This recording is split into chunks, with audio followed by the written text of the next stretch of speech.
Hello students, welcome to SMV classes. I hope you each and everyone are absolutely fit and fine. मैं आपकी Nikki ma'am आज आपके साथ फिर से एक नया चैप्टर आपके सामने लेकर के आई हूँ जिसका नाम है प्लांट किंगडम। लास्ट लेक्चर में हमने बायोलॉजिकल क्लासिफिकेशन को कंप्लीट कर लिया था बेटा। मैं समझ सकती हूँ कि आपके ऊपर एक के बाद एक जो ये बॉटनी के चैप्टर्स आ रहे हैं तो इससे आपको बहुत बोरियत सी फील हो रही होगी। प्लांट किंगडम, मॉर्फोलॉजी और एनाटॉमी ऑफ प्लांट्स कुछ ऐसे चैप्टर्स हैं जिसमें अपने मन से बेटा इंटरेस्ट नहीं आता है, इंटरेस्ट इसमें बनाना पड़ता है। हमारी पूरी कोशिश रहेगी कि हम इसको इतने इंटरेस्टिंग तरीके से आपको पढ़ाएं कि आपको ये चैप्टर्स ऐसे लगें कि बहुत अच्छे चैप्टर्स हैं, बहुत मजा आ रहा है। क्योंकि बायोटेक्नोलॉजी, जेनेटिक्स की अगर हम बात करें, ह्यूमन फिजियोलॉजी की या प्लांट फिजियोलॉजी की, तो वहां पे बहुत इंटरेस्ट आता है। अच्छा, हार्ट में ऐसा होता है, ओके, इस तरह से फूड जो है एक जगह से दूसरी जगह ट्रांसफर हो रहा है फूड। और हम बात करें कि अच्छा यहाँ पे प्लांट फिजियोलॉजी में वाटर का कंडक्शन ऐसे होता है, तो वो थोड़ा इजी लगता है बट इंटरेस्टिंग भी लगता है। अभी यहाँ पे कुछ ऐसी ऐसी टर्म्स आएंगी जो आप सोचोगे कि कहाँ से हमने बायो ले ली, बट डरना नहीं है, घबराना नहीं है। एक या दो बार ट्राई करोगे तो फिर ये तुम्हारे लिए डेली का रूटीन हो जाएगा, ठीक है। तो ओके स्टूडेंट्स, स्टार्ट करते हैं हमारा प्लांट किंगडम चैप्टर। जैसा कि आपको पता है कि लास्ट जो चैप्टर था बायोलॉजिकल क्लासिफिकेशन, उसमें आर.एच. व्हिटेकर ने 5 किंगडम्स में किसको डिवाइड किया था बेटा, 1.7 से 1.8 मिलियन स्पीशीज जो प्रेजेंट थी आपकी अर्थ पर, उसको 5 किंगडम सिस्टम्स के अकॉर्डिंग क्लासिफाइड करने की उसने कोशिश की थी। उसमें हमने क्या क्या डन कर लिया है बेटा, किंगडम मोनेरा हम कर चुके हैं, किंगडम प्रोटिस्टा और किंगडम फंजाई। किंगडम एनिमेलिया जिसका नाम दिया था आर.एच. व्हिटेकर ने, उसका नाम है बेटा प्लांट किंगडम, जिसको आज हम स्टार्ट करेंगे। क्योंकि प्लांट किंगडम के लिए एक अलग से चैप्टर था जो कि अभी स्टार्ट ही होने वाला है। इसके अलावा चैप्टर 4 है एनिमल किंगडम। तो इस तरह से आपके 5 किंगडम सिस्टम ऑफ क्लासिफिकेशन जो आर.एच. व्हिटेकर ने दिया था वो आपका कंप्लीट हो जाएगा। तो प्लांट किंगडम बेटा, एनिमल किंगडम में हम एनिमल्स को फाइलम में डिवाइड करेंगे। जैसा कि मैंने लिविंग वर्ल्ड में जब मैं टेक्सोनोमी पढ़ा रही थी तब मैंने आपको 7 ऑब्लिगेट कैटेगरीज में बोला था कि वहां पर डिवीजन आएगा बेटा किसके लिए, किंगडम के पहले जो था डिवीजन, अगर मैं नीचे से चलूं और ऊपर से जो 7 ऑब्लिगेट कैटेगरी में सेकंड नंबर पे फाइलम और डिवीजन आ रहा था, तो मैंने वहां पे भी बोला था आपको डिवीजन जो है वो किसके लिए वर्ड यूज करेंगे हम, डिवीजन होते हैं बेटा प्लांट्स के और फाइलम किसके होते हैं बेटा, एनिमल्स के। तो डिविजन्स में डिवाइड करेंगे प्लांट किंगडम को। अब प्लांट किंगडम को क्लासिफाइड करने के लिए भी क्या बेटा, प्लांट किंगडम को क्लासिफाइड ऐसे ही नहीं हो गया तो कि अच्छा आर.एच. व्हिटेकर ने 5 किंगडम सिस्टम दे दिया, स्टार्ट हो जाओ। आर.एच. व्हिटेकर ने भी जब 5 किंगडम सिस्टम दिया था उससे पहले कितने सारे किंगडम्स आए थे, कितने अलग अलग बेस बने थे सबके। वैसा ही प्लांट किंगडम का आधार है कि इसको भी डिवीजन करने के लिए किस बेस की यूज करें, किस तरह से हम डिवाइड करें, क्या कैरेक्टर्स हमें देखने हैं, उसके लिए प्लांट किंगडम में काफी सारे क्लासिफिकेशन आपको पढ़ने होंगे। हम इस चैप्टर को 3 पार्ट्स में डिवाइड कर लेंगे। पहले हम क्लासिफिकेशन देख लेंगे कि कौन कौन सा बेस था, कौन कौन से क्लासिफिकेशन थे प्लांट किंगडम में। फिर हम कुछ टर्म्स पढ़ेंगे ताकि आपके लिए आगे का जो पूरा चैप्टर है वो इजी हो जाए। फिर हम 1 by 1 algae, bryophytes, pteridophytes, gymnosperms और एंजियोस्पर्म्स में जो प्लांट किंगडम को डिवाइड किया गया है उसको हम पढ़ेंगे, ठीक है। तो स्टूडेंट्स, तो सबसे पहला क्लासिफिकेशन, फर्स्ट क्लासिफिकेशन की अगर मैं बात करूं प्लांट किंगडम में जो क्लासिफाइड किया गया तो उसमें उसको अर्लीस्ट क्लासिफिकेशन बोलेंगे बेटा हम, और एक तरह से आप उसको मॉर्फोलॉजिकल क्लासिफिकेशन भी बोल सकते हो। अर्लीस्ट क्लासिफिकेशन क्या था बेटा, अर्लीस्ट क्लासिफिकेशन अरस्तु और कैरोलस लिनियस ने दिया था। उसमें उन्होंने क्या देखा बेटा, कुछ सिम्टम्स देखे। सिम्टम्स में क्या देखे मैम, प्लांट के मॉर्फोलॉजिकल कैरेक्टर देखे। आपको ये वर्ड ध्यान रखना है कि मॉर्फोलॉजी का मतलब होता है बेटा कि प्लांट की जैसे फूल पत्ती किस कलर के हैं, कितना साइज है, यानी कि आउटर कैरेक्टर्स को, आउटर सिम्टम्स को देखना मॉर्फोलॉजी। किसी भी प्लांट की कोई सेल ली हमने, फल ले लिया, कुछ भी ले लिया, उसको हम क्या कर रहे हैं, सेक्शन कटिंग कर रहे हैं और माइक्रोस्कोप में देख रहे हैं, उसके अंदर की सेल्स को देख रहे हैं कि कितनी बड़ी सेल्स है, कितना बड़ा न्यूक्लियस है, कितनी बड़ी वैक्यूल है। इन सारी चीजों को जब हम देख रहे हैं कि कौन सा इसमें टिश्यू प्रेजेंट है, तो वो होती है बेटा एनाटॉमी। समझ गए मॉर्फोलॉजी क्या है और एनाटॉमी क्या है।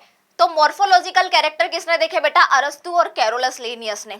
वेजिटेटिव कैरेक्टर्स देखे इन्होंने बाहर से जो इजीली दिखाई दे रहे थे, बट साथ में इन्होंने कुछ रिप्रोडक्टिव कैरेक्टर भी देखे। रिप्रोडक्टिव कैरेक्टर में बेटा कैरोलस लिनियस ने मॉर्फोलॉजी देखी, लेकिन किसकी? फूल पत्ती की नहीं, मॉर्फोलॉजी इसने देख ली एंड्रोशियम की। अब तुम्हें पता है कि जो एंड्रोशियम है वो क्या है बेटा? मेल रिप्रोडक्टिव पार्ट होता है प्लांट का। किसका? प्लांट का मेल रिप्रोडक्टिव पार्ट होता है एंड्रोशियम। तो मॉर्फोलॉजी किसकी देखी गई बेटा? एंड्रोशियम की। इसलिए इसे एक तरह से सेक्स क्लासिफिकेशन भी बोला जाता है, ठीक है ना, सेक्सुअल मॉर्फोलॉजिकल क्लासिफिकेशन भी इसको बोलते हैं। तो देखते हैं और स्टार्ट कर लेते हैं हमारे क्लासिफिकेशन को।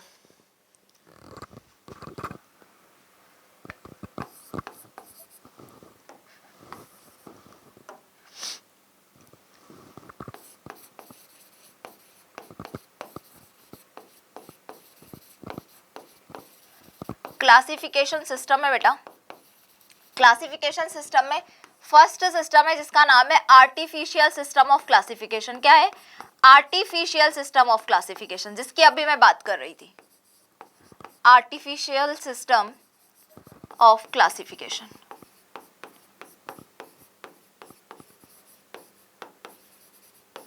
गिवन बाय, किसने दिया था बेटा? सबसे पहले साइंटिस्ट एरिस्टोटल। याद है तुम्हें? कैरोलस लीनियस, याद आ गया? पिछले 3 चैप्टर से पीछा नहीं छोड़ रहा है ये बोल रहा है मैं तुम्हारा पीछा नहीं छोड़ूंगा। कैरोलस लीनियस, ठीक है, अरस्तु और कैरोलस लीनियस ने दिया था बेटा इसको। किसको? आर्टिफिशियल सिस्टम ऑफ क्लासिफिकेशन को। गिवन बाय एरिस्टोटल और कैरोलस लीनियस, ठीक है बेटा। ये क्या था बेटा? अर्लीस्ट क्लासिफिकेशन था। सबसे पहले क्लासिफिकेशन प्लांट किंगडम का शुरू ही यहां से हुआ है, ठीक है। इसमें कुछ लिटिल इंट्रोडक्शन दिए गए हैं। क्या दिया गया है बेटा? कुछ लिटिल इंट्रोडक्शन दिया है। किससे रिलेटेड? प्लांट से रिलेटेड, कि किस तरह से क्लासिफाइड करें, कि अच्छा इतने बड़े बड़े प्लांट्स हैं, इनको किस में डालना है, ये छोटी छोटी झाड़ियां इनको किस में डालना है। तो आपने देखा होगा अर्लीस्ट क्लासिफिकेशन जब अरस्तु ने लिविंग वर्ल्ड में किया था, सॉरी बायोलॉजिकल क्लासिफिकेशन में किया था, तो वहां पे उन्होंने क्या बोला था? हर्ब श्रब्स और ट्रीज में वेजिटेटिव कैरेक्टर्स के अकॉर्डिंग उन्होंने डिवाइड कर दिया था।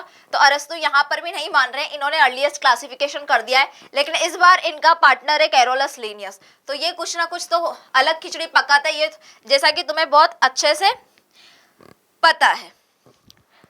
तो क्या हुआ बेटा? यहाँ पर क्या देखा है इन्होंने? इन्होंने देखा है आपका मॉर्फोलॉजिकल या वेजिटेटिव सुपरफिशियल। इस बेस पे इन्होंने क्या किया? डिवाइड कर दिया बेटा प्लांट किंगडम को। आर्टिफिशियल सिस्टम ऑफ क्लासिफिकेशन इन्होंने दे दिया। मॉर्फोलॉजी इन्होंने देखी, यानी कि आउटर कैरेक्टर देखे बेटा। क्या? वेजिटेटिव कैरेक्टर, मॉर्फोलॉजिकल कैरेक्टर देखें। लेकिन अगर मैं बात करूं किसकी बेटा? पर्टिकुलर कैरोलस लीनियस की। किसकी बात कर रही हूँ बेटा मैं? अब कैरोलस लीनियस की। इन दोनों ने मिलकर तो दे दिया ये वाला system, artificial system of classification. लेकिन कैरोलस लीनियस ने क्या किया बेटा? कैरोलस लीनियस ने जो मॉर्फोलॉजी देखी है, क्या देखी है? मॉर्फोलॉजी, वो देखी है एक रिप्रोडक्टिव पार्ट की। किसकी? रिप्रोडक्टिव पार्ट की, जिसे मैं बोल रही हूँ मेल रिप्रोडक्टिव पार्ट। तो मॉर्फोलॉजी किसकी देखी? मॉर्फोलॉजिकल देखिए बेटा इन्होंने, मॉर्फोलॉजी एंड्रोशियम। मॉर्फोलॉजी देखिए बेटा इन्होंने, मॉर्फोलॉजी ऑफ एंड्रोशियम। इसलिए इस सिस्टम का एक और नाम है, इस सिस्टम को आर्टिफिशियल सिस्टम ऑफ क्लासिफिकेशन तो हम बोलते ही हैं, इसको हम सेक्सुअल सिस्टम ऑफ क्लासिफिकेशन भी बोलते हैं। अभी बताया था मैंने क्यों बोलते हैं, क्योंकि ये वाली जो मॉर्फोलॉजी है एंड्रोशियम जो है वो क्या है? रिप्रोडक्टिव पार्ट है, तो सेक्सुअल सिस्टम ऑफ क्लासिफिकेशन भी बोलते हैं। ये नाम भी याद रखना है। दूसरे नाम से आ गया तो आर्टिफिशियल सिस्टम ऑफ क्लासिफिकेशन तो आपको याद रहेगा, लेकिन सेक्सुअल सिस्टम ऑफ क्लासिफिकेशन आप लोग भूल जाओगे। अब मॉर्फोलॉजिकल या फिर वेजिटेटिव सुपरफिशियल इन्होंने देखा है, मॉर्फोलॉजिकल कैरेक्टर इन्होंने देखे बेटा। साथ में इन्होंने क्या देखा बेटा? कुछ रिप्रोडक्टिव कैरेक्टर भी इन्होंने देखे। क्या देखे? कुछ रिप्रोडक्टिव कैरेक्टर भी इन्होंने देखे। मॉर्फोलॉजी के साथ साथ रिप्रोडक्टिव कैरेक्टर भी देखे इन्होंने, और मॉर्फोलॉजी देख ली इन्होंने पर्टिकुलर एंड्रोशियम की, इसलिए इसको सेक्सुअल सिस्टम ऑफ क्लासिफिकेशन भी हम लोग बोल रहे हैं। अब आगे ऐसा नहीं है कि ये सिस्टम दिया और यही सिस्टम फेमस हो गया, ऐसा नहीं हुआ। क्या हुआ कि इसमें भी कुछ कमियां थी। क्या कमियां थी? बिना कमी के तो कोई सिस्टम आ ही नहीं सकता, बिना कमी के तो मैम कोई सिस्टम होता ही नहीं है। फिर जब हम इतनी कमियां पढ़ते तो हम डायरेक्टली वो चीज क्यों नहीं पढ़ लेते जो हमें पढ़ना चाहिए। यही आता है तुम्हारे दिमाग में भी, ठीक है ना? मेरे भी दिमाग में आता है, लेकिन मैंने पहले भी बताया था किसी भी चीज की खोज डायरेक्टली ऐसे ही नहीं होती, बहुत सारे जतन करने पड़ते हैं। क्या करने पड़ते हैं बेटा? बहुत सारे जतन करने पड़ते हैं, तब जाके होती है। तो इसकी मैं बात करूं डिसएडवांटेज की। किसकी बेटा? डिसएडवांटेज की। इन्होंने morphological character, outer character, morphological character या वेजिटेटिव कैरेक्टर देखने के चक्कर में कुछ जो बहुत क्लोजली रिलेटेड स्पीशीज थी, बहुत पास पास की स्पीशीज थी, उनको भी क्या किया बेटा? सेपरेट कर दिया। अब आप एक चीज सोचो कि मॉर्फोलॉजिकल कैरेक्टर क्या किसी भी स्पीशीज के, अभी मैं किसी प्लांट की बात करूं, क्या वो हर जगह सेम होंगे? अगर पपीते का पौधा, आपका लोकेशन अलग है, मेरा लोकेशन अलग है, पपीता दोनों की जगह पे हो रहा है, तो क्या सेम हो सकता है कि पपीते का साइज मेरे यहाँ पे जो पपीते का साइज है फ्रूट का, वो आपके वहां पे भी उतना ही हो? मॉर्फोलॉजी में तो वो भी आता है। पपीते के पत्ते का साइज में बात करूं, अभी कुछ स्पीशीज तुम इमेजिन करो कि कुछ स्पीशीज उगी हुई है कोटा राजस्थान में, वही सेम स्पीशीज में उठा के ले गई बीकानेर या जैसलमेर वाले एरिया में। अब वहां पे सेम स्पीशीज है, लेकिन वहां पे पानी का प्रॉब्लम है, पानी की कमी है, तो वहां पे लीफ क्या होगी बेटा? छोटी हो जाएगी, मुड़ जाएगी, थोड़े बहुत उसके अंदर वेजिटेटिव मॉर्फोलॉजिकल कैरेक्टर जो है वो थोड़े से चेंज हो जाएंगे। स्पीशीज तो सिमिलर थी, अब ये तो बाहर से देख रहे हैं कि अच्छा ये ग्रीन ग्रीन है, ग्रीन ग्रीन वाले एक ही स्पीशीज है। नहीं, हो सकता है कोई प्लांट की स्पीशीज यहाँ पर प्रेजेंट है वो ग्रीन है, वहां पर वो सूख गई, किसी और लोकेशन में लगाने के बाद में वो पौधा सूख गया, अब वो पीला पड़ गया, तो क्या वो स्पीशीज अलग हो गई? नहीं हुई। तो इन्होंने क्या किया बेटा? इनका डिसएडवांटेज ये था कि क्लोजली रिलेटेड जो स्पीशीज थी वो हो गई सेपरेट, इनके मॉर्फोलॉजिकल कैरेक्टर देखने के चक्कर में। आई बात समझ में? दूसरी बात ये है बेटा, दूसरी बात क्या है मैम? दूसरी चीज ये है कि इन्होंने मॉर्फोलॉजिकल कैरेक्टर देखे, साथ में इन्होंने क्या देखा बेटा? मॉर्फोलॉजिकल कैरेक्टर के साथ में इन्होंने रिप्रोडक्टिव कैरेक्टर भी देखे। तो इन्होंने रिप्रोडक्टिव कैरेक्टर और मॉर्फोलॉजिकल कैरेक्टर को इक्वल वैल्यू दे दी, इक्वल वेटेज समझा दोनों का। अब ऐसा है क्या? रिप्रोडक्टिव कैरेक्टर अलग चीज है भाई, या तो उनको ज्यादा, ऑब्वियस सी बात है, ज्यादा वैल्यू करना चाहिए था, ज्यादा वेटेज उनका मानना चाहिए था, लेकिन ये किसको मान रहे हैं? मॉर्फोलॉजिकल और रिप्रोडक्टिव कैरेक्टर्स को इक्वल वेटेज मान रहे हैं। तो दूसरा डिसएडवांटेज था बेटा ये, डिसएडवांटेज नंबर 1। और ये नंबर 2 कि इन्होंने मॉर्फोलॉजिकल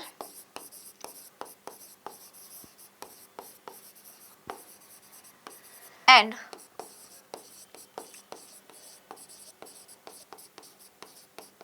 रिप्रोडक्टिव कैरेक्टर को क्या किया बेटा? इक्वली वेटेज दे दिया।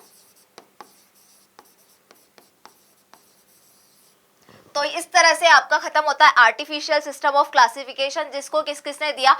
एरिस्टोटल ने और कैरोलस लीनियस ने। एरिस्टोटल, कैरोलस लीनियस ने क्या देखा? ध्यान रखना है, मॉर्फोलॉजिकल कैरेक्टर और रिप्रोडक्टिव कैरेक्टर देखे। मॉर्फोलॉजिकल कैरेक्टर और रिप्रोडक्टिव कैरेक्टर देखे, साथ के साथ कैरोलस लीनियस जो है उन्होंने मॉर्फोलॉजी किसकी देखी? एंड्रोशियम की मॉर्फोलॉजी देखी, इसलिए इसको सेक्सुअल सिस्टम ऑफ क्लासिफिकेशन भी नाम दिया जाता है। गलतियां क्या क्या रही कि मॉर्फोलॉजिकल कैरेक्टर देखने में ये इतना घुस गए कि इन्होंने पास पास की एक ही स्पीशीज के मेंबर्स को सेपरेट कर दिया, अलग अलग समझ लिया। तो क्लोजली रिलेटेड स्पीशीज जो पास पास वाली स्पीशीज थी वो भी क्या हुई बेटा? सेपरेट हो गई। वेजिटेटिव यानी कि मॉर्फोलॉजिकल कैरेक्टर और रिप्रोडक्टिव कैरेक्टर को क्या किया बेटा? इन्होंने एक समान मान लिया कि मैं अगर इसको 1 पॉइंट दे रहा हूं तो मैं इसको भी क्या दूंगा? दूसरे को भी 1 पॉइंट दूंगा। तो ऐसा नहीं चल सकता। तो इस तरह से ये सिस्टम हो गया आपका फेल। अब आर्टिफिशियल सिस्टम ऑफ क्लासिफिकेशन के बाद में बेटा दूसरा सिस्टम है नेचुरल सिस्टम ऑफ क्लासिफिकेशन। क्या है बेटा आपका? नेचुरल सिस्टम ऑफ क्लासिफिकेशन है नंबर 2 पर, नेचुरल सिस्टम। अब बेटा इस नेचुरल सिस्टम में इन्होंने क्या बोला? नेचुरल सिस्टम में इन्होंने बोला, किसने बोला पहले तो ये पता होना चाहिए। Natural system was given by Bentham and Hooker.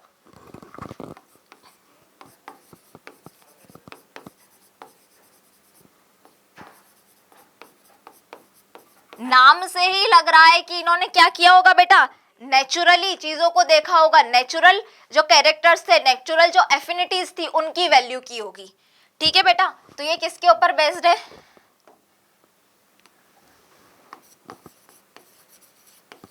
Based on natural affinities.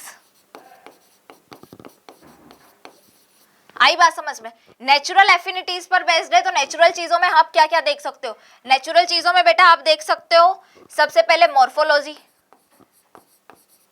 Naturally होती है किसी भी प्लांट के अंदर, उसकी एनाटॉमी भी नेचुरल होती है बेटा, मॉर्फोलॉजी नेचुरल होती है, एनाटॉमी नेचुरल होती है बेटा। इसके अलावा फाइटोकेमिस्ट्री,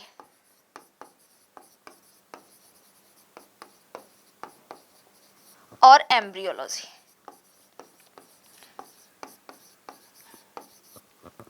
मैं बात करूं इस सिस्टम की, सिस्टम बहुत अच्छा था बेंथम एंड हुकर का, क्योंकि इन्होंने क्या किया बेटा, जो वेजिटेटिव कैरेक्टर्स थे, वेजिटेटिव कैरेक्टर मॉर्फोलॉजिकल कैरेक्टर्स थे, उनसे ज्यादा वैल्यू किसकी की? रिप्रोडक्टिव कैरेक्टर की। तो मोर वेटेज क्या किया बेटा? More weightage to reproductive character.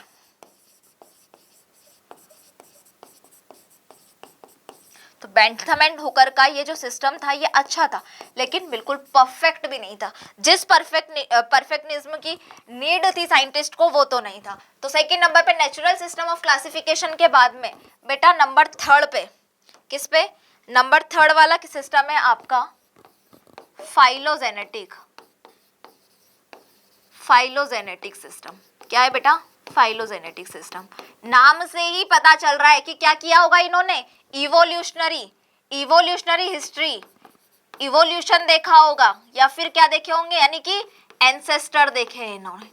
Evolution history देखी है, एंसेस्टर देखे, पूर्वज देखे इन्होंने। बाकी सबने सब कुछ देख लिया, लेकिन पूर्वजों को तो भूल ही गए। यानी कि इस सिस्टम में क्या हुआ है, फॉसिल रिकॉर्ड को चेक किया गया है कि किसी भी स्पीशीज का, किसी भी प्लांट का, किसी जाति का, अपने आप में ऑर्गेनिज्म का फॉसिल रिकॉर्ड क्या है। अब क्या सारे के सारे देखा जाए तो मोस्ट एडवांस्ड था ये।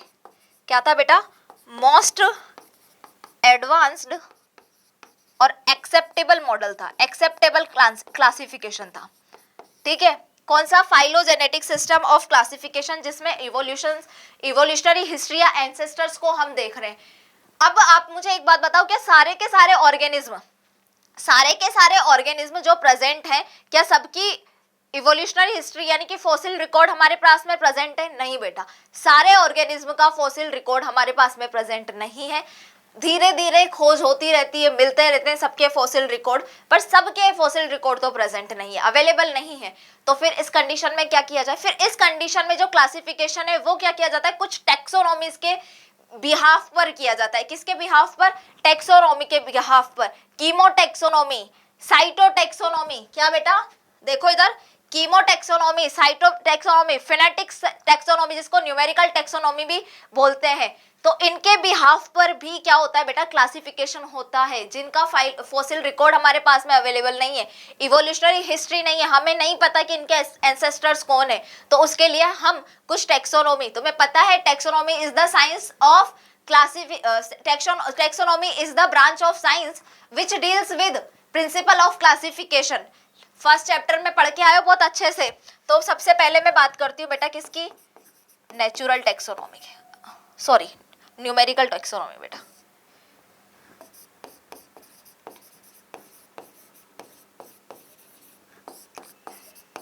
यहाँ पे पढ़ने वाले हैं हम न्यूमेरिकल टेक्सोनॉमी, उसके अलावा हम पढ़ेंगे बेटा साइटोटेक्सोनॉमी,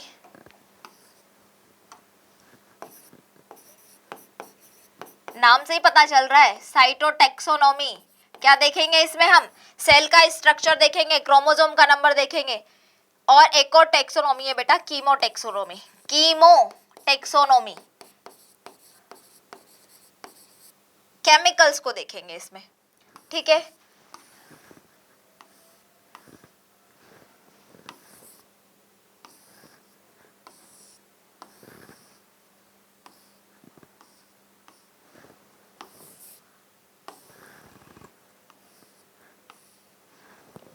न्यूमेरिकल टेक्सोनॉमी में क्या होता है बेटा? एक कंप्यूटर डिवाइस होता है। न्यूमेरिकल टेक्सोनॉमी में कंप्यूटर डिवाइस होता है, और किसी भी प्लांट के जितने भी ऑब्जर्वेबल कैरेक्टर्स होते हैं, जिनको हम ऑब्जर्व कर सकते हैं, उन सभी कैरेक्टर्स को क्या होता है बेटा? कोड दे दिया जाता है। जैसे अच्छा तुम्हारी लीफ है, लीफ ग्रीन कलर की, इसको 1 नंबर का कोड दे दिया मैंने। बाकी चीजों को अच्छा इसमें मैं बात करूं कि रूट इस टाइप के एडवेंटिशियस रूट है या कुछ और रूट है, उसको 1 नंबर का कोड दे दिया या 0 नंबर कोड दे दिया। तो इस तरह से न्यूमेरिकल टेक्सोनॉमी नंबर्स के ऊपर चलती है। न्यूमेरिकल टेक्सोनॉमी का दूसरा नाम है फिनेटिक्स, फिनेटिक्स भी बोल सकते हो आप, ठीक है। तो नंबर्स दे रहे हैं तो क्या होगा, इसमें कंप्यूटर डिवाइस को यूज करोगे आप, जितने भी कैरेक्टर्स हैं उनको कोड्स दे दिए जाते हैं। ऑब्जर्वेबल कैरेक्टर्स होते हैं जिनको आप इजीली ऑब्जर्व कर सकते हो। और इस टेक्सोनॉमी का फायदा ये है, इस क्लासिफिकेशन का फायदा ये कि इसमें 100 ऑफ कैरेक्टर्स को, 100 तरह के कैरेक्टर्स को आप एक ही बार में स्टडी करके पता लगा सकते हो चीजों का, कि इस ऑर्गेनिज्म में कितने कोड प्रेजेंट थे या फिर इस स्पीशीज में कितने कोड प्रेजेंट थे। क्योंकि तो क्या होता है, इसमें 100 of characters is study at once, एक ही बार में स्टडी हो जाती है। साइटोटेक्सोनॉमी, साइटोटेक्सोनॉमी को देख लो तुम सबसे पहले। साइटोटेक्सोनॉमी में क्या होगा बेटा, सेल स्ट्रक्चर की स्टडी की जाएगी। सेल स्ट्रक्चर की स्टडी के साथ साथ, सेल स्ट्रक्चर की स्टडी के साथ साथ यहाँ पे क्रोमोसोम, क्रोमोसोम के स्ट्रक्चर को भी स्टडी किया जाता है बेटा। कीमोटेक्सोनॉमी में क्या है बेटा, केमिकल, केमिकल है, केमिकल जैसे कि डीएनए, आरएनए, डीएनए हो सकता है, आरएनए हो सकता है, प्रोटीन हो सकता है, इसके अलावा कुछ एरोमेटिक कंपाउंड हो सकते हैं। और मैं बात करूं आपकी, एरोमेटिक कंपाउंड हो सकते हैं। इसके अलावा बेटा क्या हो सकता है, यहाँ पर कैल्शियम ऑक्सीलेट से बने हुआ मटेरियल हो सकता है बेटा, और क्रिस्टल्स हो सकते हैं। इस तरह की चीजें प्रेजेंट हो सकती हैं, ठीक है। किसमें, कीमोटेक्सोनॉमी में, केमिकल इन प्लांट्स, क्योंकि प्लांट किंगडम की बात कर रहे हैं ना हम। और ये क्या है बेटा, मोस्ट रिलायबल, मोस्ट रिलायबल है। अब ये मोस्ट रिलायबल क्यों है मैम, ये तो आपने बताया ही नहीं। पहले तुम देखो, न्यूमेरिकल टेक्सोनॉमी में क्या होगा बेटा, कंप्यूटर डिवाइस यूज करेंगे हम, अभी बताया मैंने, लिखना तो मैं भूल ही गई तुम्हारी बातों में। और क्या होता है बेटा, कैरेक्टर्स को कोड दे दिए जाते हैं। कैरेक्टर जो है उनके पास में कोड्स प्रेजेंट होते हैं, जिसकी वजह से क्या होता है, इसमें ये होता है 100 of characters can study at once. और वो कैसे कैरेक्टर होते हैं बेटा, ऑब्जर्वेबल, ऑब्जर्वेबल कैरेक्टर होते हैं। और सारे कैरेक्टर्स को, जितने भी कैरेक्टर्स हैं, हम रिप्रोडक्टिव कैरेक्टर की बात करें, मॉर्फोलॉजिकल कैरेक्टर की बात करें, तो उसको क्या होता है बेटा, इक्वल वेटेज दिया जाता है। क्या दिया जाता है, इक्वल वेटेज दिया जाता है, इक्वल इंपॉर्टेंसी होती है सबकी, ठीक है। तो ये है आपकी न्यूमेरिकल टेक्सोनॉमी। अब इन तीनों को पढ़ते हुए तुम्हें एक चीज समझ में आ रही है कि तीनों में बेस्ट क्या है। मैंने मोस्ट रिलायबल कीमोटेक्सोनॉमी को बोला है, क्यों, क्योंकि यहाँ पे DNA, RNA, genetic material present है। अब जेनेटिक मटेरियल के बिहाफ पे अगर आप क्लासिफिकेशन करो तो वो क्लासिफिकेशन तो कभी गलत हो ही नहीं सकता, इसलिए कीमोटेक्सोनॉमी मोस्ट रिलायबल टेक्सोनॉमी होगी। अब हमने अभी तक सिर्फ ये बात करी है कि किस बेस पर, किस बिहाफ पर प्लांट किंगडम में क्लासिफिकेशन आए, किस किस बेस पर क्लासिफिकेशन किया गया बेटा, किसको, प्लांट किंगडम को। अब हम देखेंगे कुछ टर्म्स, कुछ टर्मिनोलॉजी देखेंगे। अगर वो टर्मिनोलॉजी आप समझ लेते हो तो मेरा मानना है कि आपको इस चैप्टर में जो बीच बीच में टर्म्स आएंगी तो आप पूछोगे नहीं मैम ये क्या होता है, ट्रैकियोफाइट्स क्या होते हैं मैम, स्पोरोफाइट्स क्या होते हैं, स्पर्मेटोफाइट्स क्या होते हैं। आवाज आएगी नहीं आएगी, एक सेकेंड मैं इसे सेट कर देती बेटा। स्पर्मेटोफाइट्स क्या होते हैं ये आपको पता होना चाहिए। माइक बड़ा डिस्टर्ब कर रहा है आज तुम्हारा, एक सेकेंड मैम को इसे फिक्स करने दो वरना तुम्हारी क्लास का कोई औचित्य बचेगा नहीं।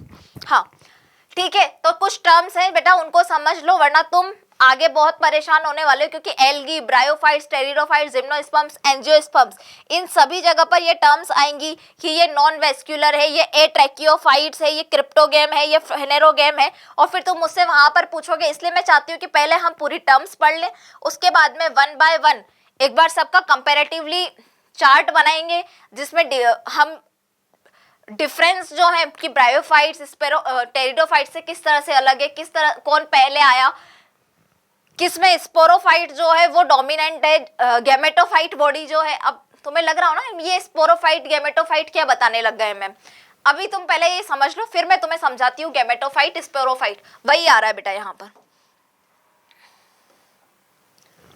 तो फर्स्ट इज गैमेटोफाइट के बारे में पढ़ेंगे बेटा हम।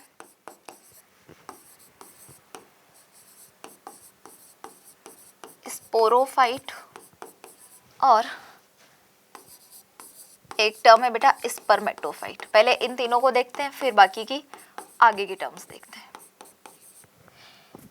गैमेटोफाइट जो होता है ना बेटा, इसकी गैमेटोफाइट जो होता है वो हैप्लॉइड होता है। स्पोरोफाइट मेनली क्या होता है, डिप्लॉइड होता है, क्योंकि आपकी एल्गी जो है यूनिसेल्युलर, एल्गी में जो स्पोरोफाइट होता है वो यूनिसेल्युलर होता है। इसलिए मैं ये नहीं बोल सकती कि sporophyte are always diploid, no. Spermatophyte ऐसे प्लांट्स जिनमें सीड प्रेजेंट होते हैं, क्या प्रेजेंट होते हैं बेटा, सीड प्रेजेंट होते हैं, सीड प्लांट होते हैं, उनको स्पर्मेटोफाइट प्लांट बोला जाता है। तो ये जो गैमेटोफाइट है बेटा ये कैसा होता है, पहले तो हैप्लॉइड,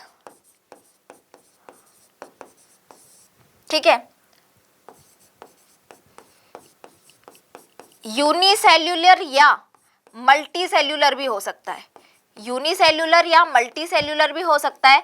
हम एल्गी में देखेंगे, एल्गी में डोमिनेंट जो होता है, डोमिनेंट फेज कौन होती है बेटा, गैमेटोफिटिक बॉडी होती है। गैमेटोफाइट में वहां पर कुछ गैमेटोफाइट एल्गी के ऐसे होंगे जो यूनिसेल्युलर होते हैं, और कुछ गैमेटोफाइट कुछ एल्गी में हम देखेंगे कि उनके गैमेटोफाइट कैसे होते हैं बेटा, मल्टी सेल्युलर होते हैं। तो हैप्लॉइड और मल्टी सेल्युलर या यूनिसेल्युलर हो सकते हैं बेटा।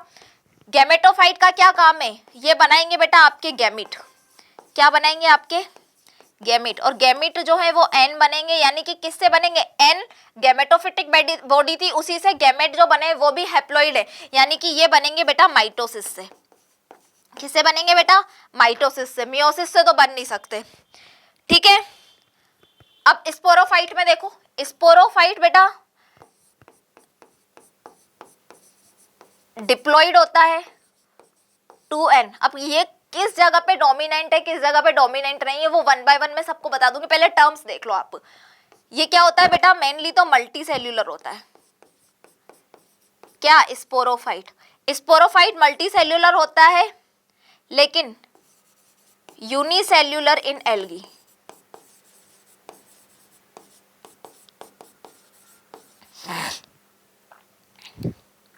स्पोरोफाइट क्या करेगा बेटा, स्पोर का फॉर्मेशन करेगा।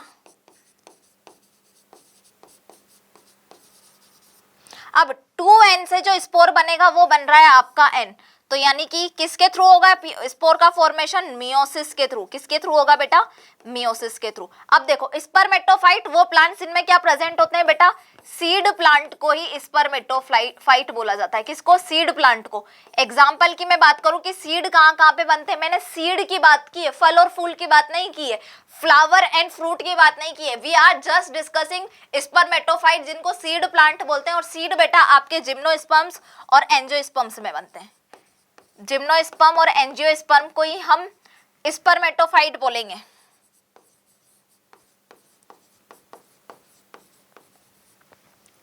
अब इनको 1 बाय 1 कर देते हैं शिफ्ट।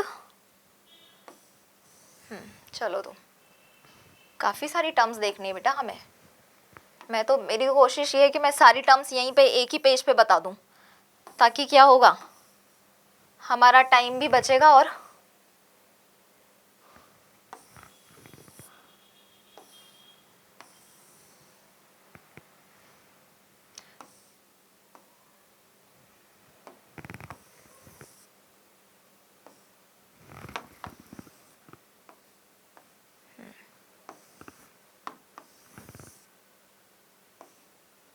ठीक है।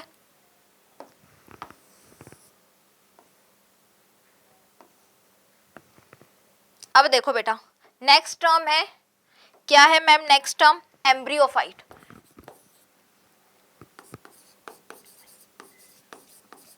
ऐसे प्लांट्स इनमें क्या होगा, एम्ब्रियो का फॉर्मेशन होगा। अब एम्ब्रियो कैसे बनता है बेटा, जाइगोट।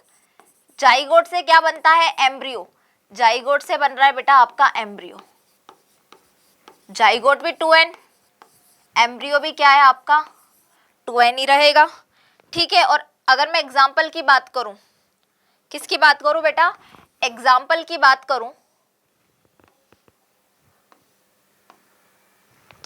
यहां पर एल्गी को छोड़ के बाकी सभी क्या होते हैं बेटा? एम्ब्रियोफाइट होते हैं, सब में बनते हैं आपके एम्ब्रियो। फिर वो ब्रायोफाइट्स, तो ब्रायोफाइट्स भी क्या होते हैं बेटा? एम्ब्रियोफाइट्स होते हैं।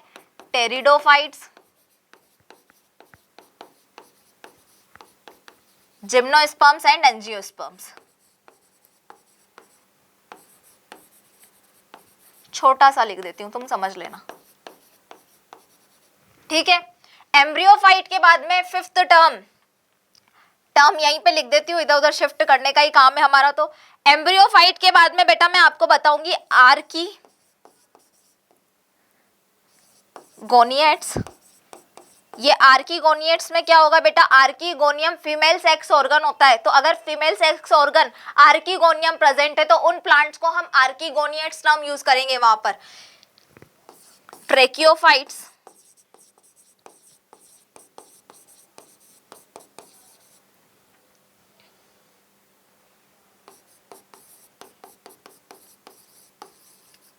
फ्लावरिंग प्लांट, ये सारी टर्मिनोलॉजी पढ़नी है हमें। एक हम पढ़ेंगे क्रिप्टोगैम्स और एक होगा बेटा फेनेरोगैम्स।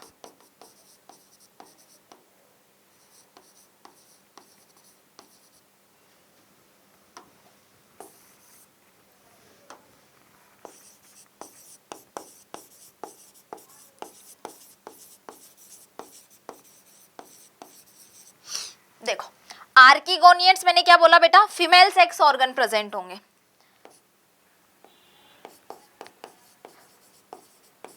फीमेल सेक्स ऑर्गन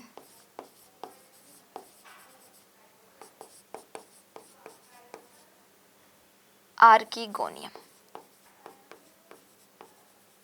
ठीक है,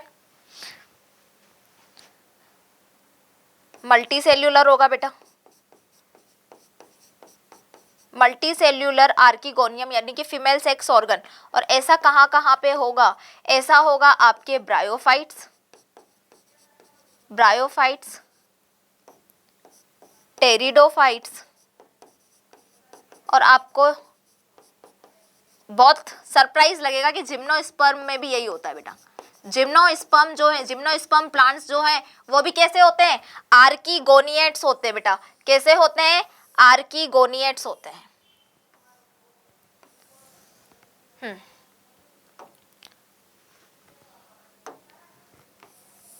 ट्रेकियोफाइट्स, ट्रेकियोफाइट्स बेटा उन प्लांट्स को बोलेंगे हम जिनमें क्या होगा? वेस्कुलर बंडल प्रेजेंट होंगे। क्या प्रेजेंट होंगे बेटा? वेस्कुलर बंडल प्रेजेंट होते हैं। वेस्कुलर सिस्टम जहां पर प्रेजेंट होगा, कुछ में वेस्कुलर सिस्टम होगा, कुछ में वेस्कुलर बंडल्स होंगे। वेस्कुलर सिस्टम यानी कि क्या? Xylem and phloem. Vascular system किससे मिलकर बना होता है बेटा? जाइलम एंड फ्लोएम से मिलकर बना हुआ वेस्कुलर सिस्टम प्रेजेंट होगा। तो उसको हम क्या बोलेंगे? उन प्लांट्स को ट्रेकियोफाइट्स प्लांट्स बोलेंगे। और ऐसा सिर्फ और सिर्फ किसमें होता है? ये स्टार्ट होता है बेटा टेरिडोफाइट्स में। आप ब्रायोफाइट्स तक देखोगे बेटा किसी भी तरह का ट्रेकियोफाइट्स नहीं बोलते हैं हम, ब्रायोफाइट्स को एट्रेकियोफाइट्स बोलते हैं हम। क्या बोलते हैं? ब्रायोफाइट्स को एट्रेकियोफाइट्स। तो इसका एग्जांपल है टेरिडोफाइट्स।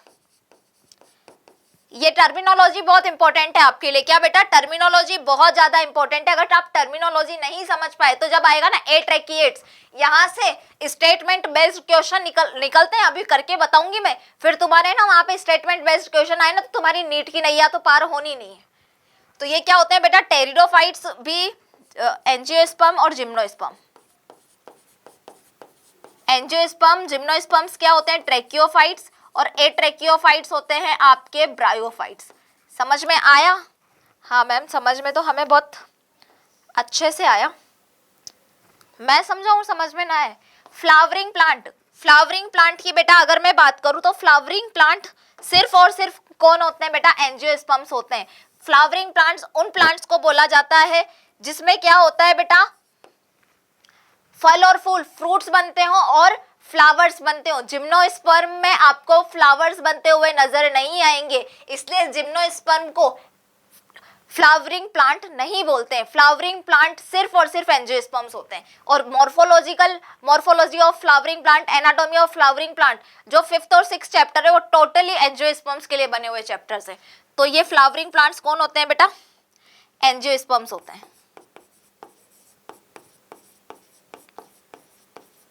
अब देखो बेटा, क्रिप्टोगेम्स उनको बोला जाता है जिनमें जो सेक्सुअल रिप्रोडक्शन होते हैं बेटा, सेक्सुअल रिप्रोडक्टिव ऑर्गन होते हैं बेटा, वो क्या होते हैं? हिडन होते हैं। सेक्सुअल रिप्रोडक्टिव ऑर्गन जो है हिडन होंगे तो उनको हम क्या बोलते हैं? क्रिप्टोगेम्स। अगर सेक्सुअल रिप्रोडक्टिव ऑर्गन्स जो है वो छुपे हुए नहीं रहेंगे, एक्सपोज्ड रहेंगे, तो वो होते हैं बेटा आपके फेनेरोगेम्स। क्रिप्टोगेम्स की अगर मैं बात करूं, क्या बोला मैंने यहां पर बेटा? मैंने बोला हिडन रिप्रोडक्टिव,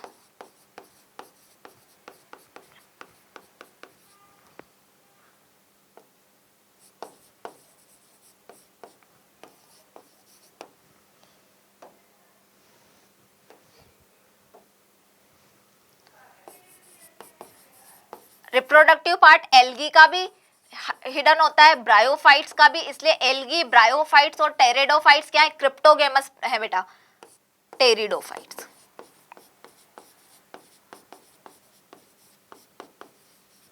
ठीक है। फेनेरोगेम्स क्या है बेटा? कि इसमें क्या होगा?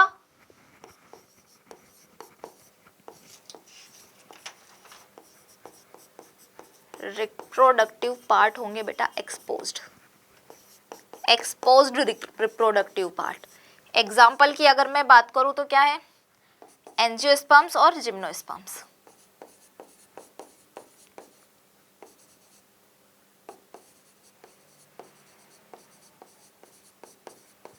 ये टर्म है। अब ये टर्म्स आपको परेशान नहीं करेगी।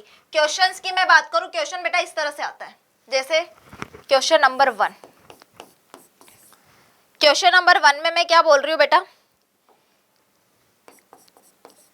नाम बताना है। नॉन एम्ब्रियोफाइट, ध्यान से देखना, नो एम्ब्रियोफाइट नहीं बोला, नॉन एम्ब्रियोफाइट एंड नॉन वेस्क्यूलर। देखो इधर लास्ट स्लाइड में, एम्ब्रियोफाइट कौन कौन से हैं? ब्रायोफाइट्स, टेरिडोफाइट्स, जिम्नोस्पर्म और एंजियोस्पर्म्स। यानी कि नॉन एम्ब्रियोफाइट कौन होगा? एल्गी। और उसने बोला है नॉन वेस्कुलर, वेस्कुलर कहा गया ट्रैकियोफाइट्स को बोलते हैं। तो टेरिडोफाइट्स, एंजियोस्पर्म्स और जिम्नोस्पर्म्स सब में क्या प्रेजेंट है बेटा? ट्रैकियोफाइट्स है। नॉन ट्रैकियोफाइट्स आपका ब्रायोफाइट्स भी है और एल्गी भी है। तो यहाँ पे नॉन एम्ब्रियोफाइट क्या आया बेटा? नॉन एम्ब्रियोफाइट और नॉन वेस्कुलर है। इसलिए इसका एग्जाम्पल अगर वो पूछ ले कौन सा, तो आप इसमें किसके मेंबर्स को रखोगे? तो हम रखेंगे इसमें एल्गी को। क्वेश्चन नंबर 2, क्रिप्टोगेमस, क्या बोला है मैंने? क्रिप्टोगेमस प्लस वेस्कुलर, वेस्कुलर यानी कि ट्रैकियोफाइट्स। किसकी बात की है मैंने? ट्रैकियोफाइट्स प्लांट्स की बात की है। जो ऐसे ट्रैकियोफाइट्स प्लांट्स जो क्या है साथ में क्रिप्टोगेमस भी हैं। तो तुम्हें पता है ट्रैकियोफाइट्स तो ब्रायोफाइट्स, एल्गी को छोड़ के, अब इधर देखो, क्रिप्टोगेमस, टेरिडोफाइट्स जो है ट्रैकियोफाइट है, ठीक है, क्रिप्टोगेमस भी हैं। तो यहाँ पे क्या बोला है बेटा उसने कि एस ट्रैकियोफाइट बताना, क्रिप्टोगेमस भी बताना है। अगर यहाँ पे नॉन ट्रैकियोफाइट आता तो आप एल्गी और ब्रायोफाइट दोनों को मेंशन कर सकते थे, लेकिन क्रिप्टोगेमस है और क्या है बेटा? ट्रैकियोफाइट है, वेस्कुलर प्रेजेंट है, इसलिए इसका आंसर हो गया बेटा आपका क्या? टेरिडोफाइट। इस तरह से क्वेश्चन बनते हैं बेटा। जनरली ये 2 ही क्वेश्चन मैं आपको इसलिए बना के बता रही हूँ कि आपको ये ना लगे कि ये टर्मिनोलॉजी काम क्या आएगी मैम, ये आएगी बेटा यहाँ पर काम। अब हम बात करते हैं बेटा अल्टरेशन ऑफ जनरेशन की। अल्टरेशन ऑफ जनरेशन यानी कि अभी मैंने अच्छा गैमेटोफिटिक और गैमेटोफाइट और स्पोरोफाइट के बारे में तुम्हें नहीं बताया। एक सेकेंड रुको, बताती हूँ। पहले अल्टरेशन ऑफ जनरेशन समझो तुम।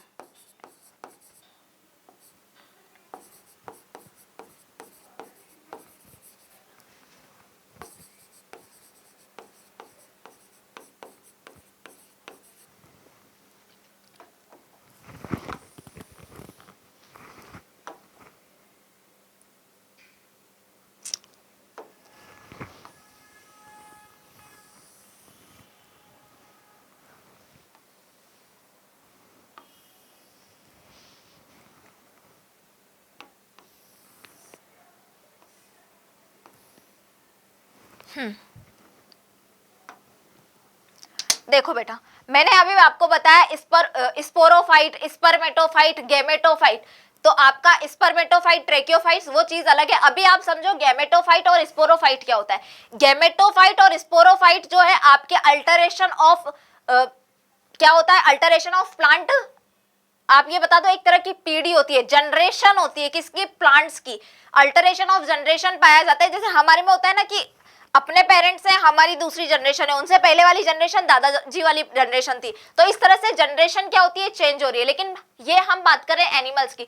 प्लांट्स में क्या होता है बेटा, एक जनरेशन दूसरी जनरेशन में ऑल्टरनेट इस तरह से एक साइकिल चलता रहता है। गैमेटोफाइट जहां पर क्या होगा, गैमेटोफिटिक बॉडी, गैमेटोफाइट जो है डोमिनेंट होंगे, गैमेटोफाइट ही फोटोसिंथेसिस करेगा, वहां पर गैमेटोफाइट फ्री लिविंग रहेगा, तो वहां पर डोमिनेंट जो होते हैं वो गैमेटोफाइट रहते हैं। एल्गी में आप देखोगे, एल्गी के अंदर गैमेटोफाइट क्या है, डोमिनेंट है, और उसके ऊपर डिपेंड क्या है बेटा, स्पोरोफाइट गैमेटोफाइट पर डिपेंड है। ब्रायोफाइट्स में आप देखोगे गैमेटोफाइट और स्पर्मेटोफाइट एक दूसरे से जुड़े हुए तो रहते हैं, लेकिन गैमेटोफाइट ब्रायोफाइट्स के अंदर डोमिनेंट रहेगा, और स्पोरोफाइट जो है ब्रायोफाइट्स का, वो गैमेटोफाइट्स पर डिपेंडेंट रहेगा। टेरिडोफाइट्स में बेटा आप लोग देखोगे कि गैमेटोफाइट और स्पोरोफाइट एक दूसरे से जुड़े हुए रहते हैं, और दोनों के दोनों क्या होंगे, फ्री लिविंग होंगे। फ्री लिविंग होंगे, दोनों एक दूसरे के ऊपर डिपेंड नहीं करते हैं। जिम्नोस्पर्म और एंजियोस्पर्म में अगर मेन बॉडी की बात की जाए तो वो कैसी होगी बेटा, स्पोरोफिटिक होगी। स्पोरोफाइट वहां पे डोमिनेंट होगा, और गैमेटोफाइट जो है स्पोरोफाइट के ऊपर क्या करेगा, डिपेंड करेगा। तो इस तरह से ऑल्टरेशन ऑफ जनरेशन चलता रहता है किसके अंदर, प्लांट्स के अंदर। Gametophyte, haploid, sporophyte, diploid. Sporophyte में जो जाइगोट, डिप्लॉइड जाइगोट है आपका, क्या है बेटा, स्पोरोफाइट का जो डिप्लॉइड जाइगोट है वही काफी सारी जगह पर स्पोरोफिटिक की तरह काम करता है। ठीक है, एल्गी में देखोगे अभी आप। तो अल्टरेशन ऑफ जनरेशन की बात की जा रही थी। तो सबसे पहले थका देते हो यार तुम लोग, क्या करते हो, थका देते हो। गैमेटोफाइट, गैमेटोफाइट क्या है बेटा, एन। ठीक है, अब इस गैमेटोफाइट से क्या बनेंगे बेटा, गैमेट्स बनेंगे। गैमेट्स का फॉर्मेशन होगा। अब ये जो गैमेट बने किससे, गैमेटोफाइट से जो गैमेट बने हैं वो कैसे होंगे, जैसे मान लो इससे ये गैमेट बने, ये गैमेट, शिट, ये गैमेट बने। ठीक है, ये गैमेट तो हमेशा क्या होते हैं बेटा, एन गैमेट बन गए गैमेटोफाइट से। तो जो पहले से एन है, जिसका प्लॉइडी लेवल हैप्लॉइड है बेटा, उससे गैमेट एन, हैप्लॉइड गैमेट बनने के लिए क्या होगा, यहाँ पे माइटोसिस होगा। क्या होता है, माइटोसिस होता है। गैमेटोफाइट में माइटोसिस का प्रोसेस होगा, और क्या बनेंगे बेटा, आपके गैमेट बनेंगे। अब ये गैमेट क्या करेंगे आपस में, अब ये गैमेट बेटा फ्यूज होंगे, और फ्यूज होके बना लेंगे जाइगोट। क्या बना लेंगे, आपका जाइगोट। अब n+n से क्या हुआ, डिप्लॉइड फॉर्मेशन हुआ। डिप्लॉइड होता है आपका जाइगोट। इसी डिप्लॉइड जाइगोट में क्या होगा बेटा, आगे हम देखेंगे, यहाँ पे होगा इसके अंदर माइटोसिस। क्या होगा बेटा, माइटोसिस होगा जाइगोट के अंदर भी।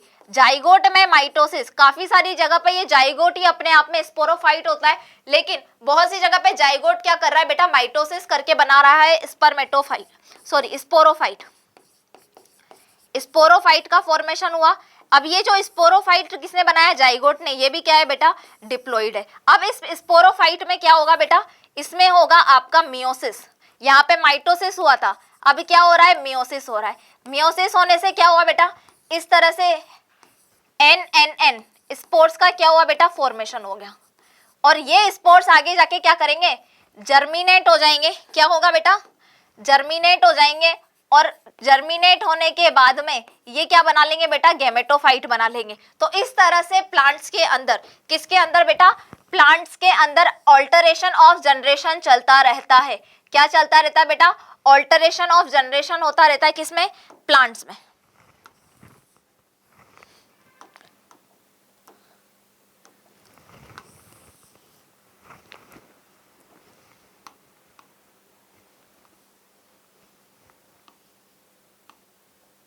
फिक्स नहीं हो रहा है, कोई ना, हटा ही दो।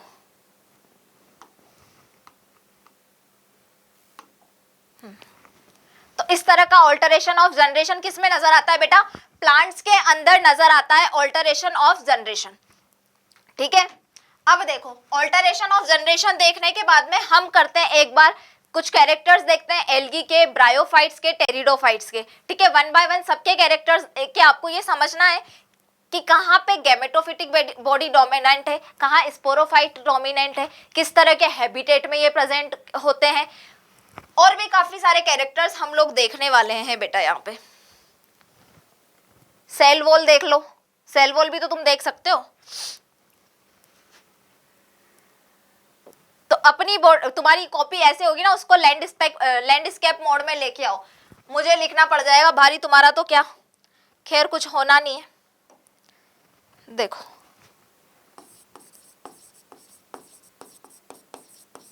कैरेक्टर, किस किस के कैरेक्टर देखने वाले हैं हम? एल्गी, ब्रायोफाइट्स,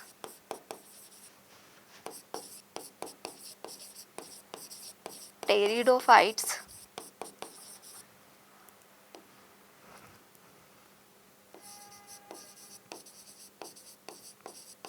जिम्नोस्पर्म और एंजियोस्पर्म।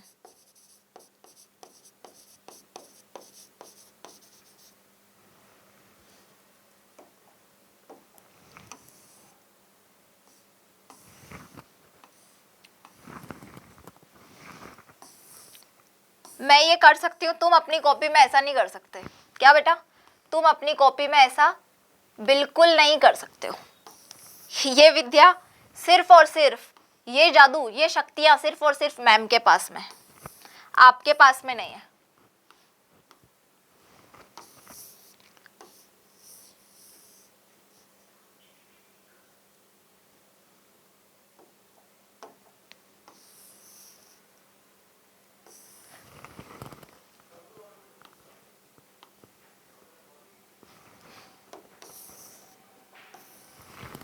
ये हो गया बेटा आपका एंजियोस्पर्म्स। ठीक है, अब कैरेक्टर में कौन कौन से कैरेक्टर देखने हैं?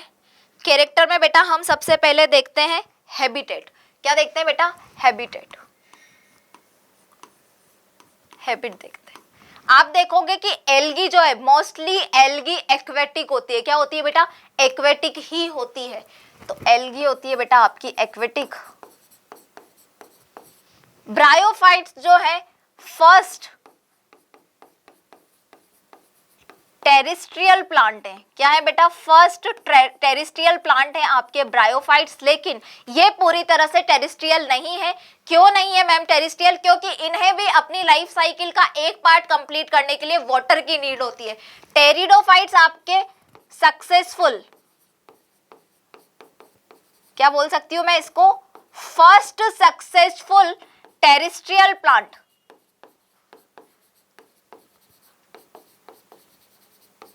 टेरिडोफाइट्स, जिम्नोस्पर्म और एंजियोस्पर्म्स तो टेरिस्ट्रियल होते ही हैं आपके।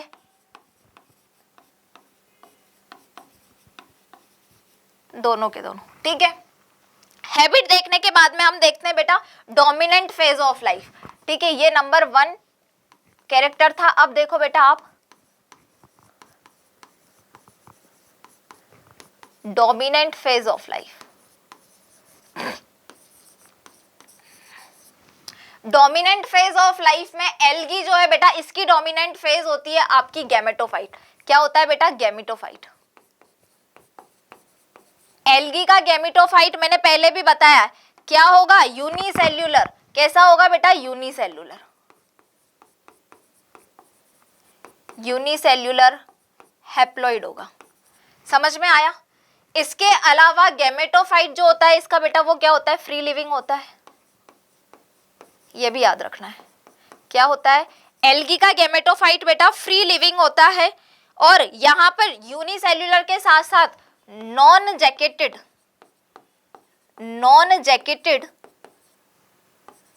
सेक्स ऑर्गन होते हैं बेटा। Non jacketed sex organ present होते हैं किसके अंदर?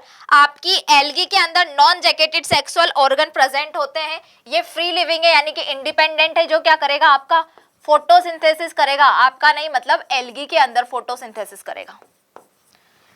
नॉन जैकेटेड सेक्स ऑर्गन ऐसे सेक्स ऑर्गन जो क्या होते हैं बेटा? कवर्ड नहीं होते हैं, उनको नॉन जैकेटेड सेक्स ऑर्गन बोलते हैं।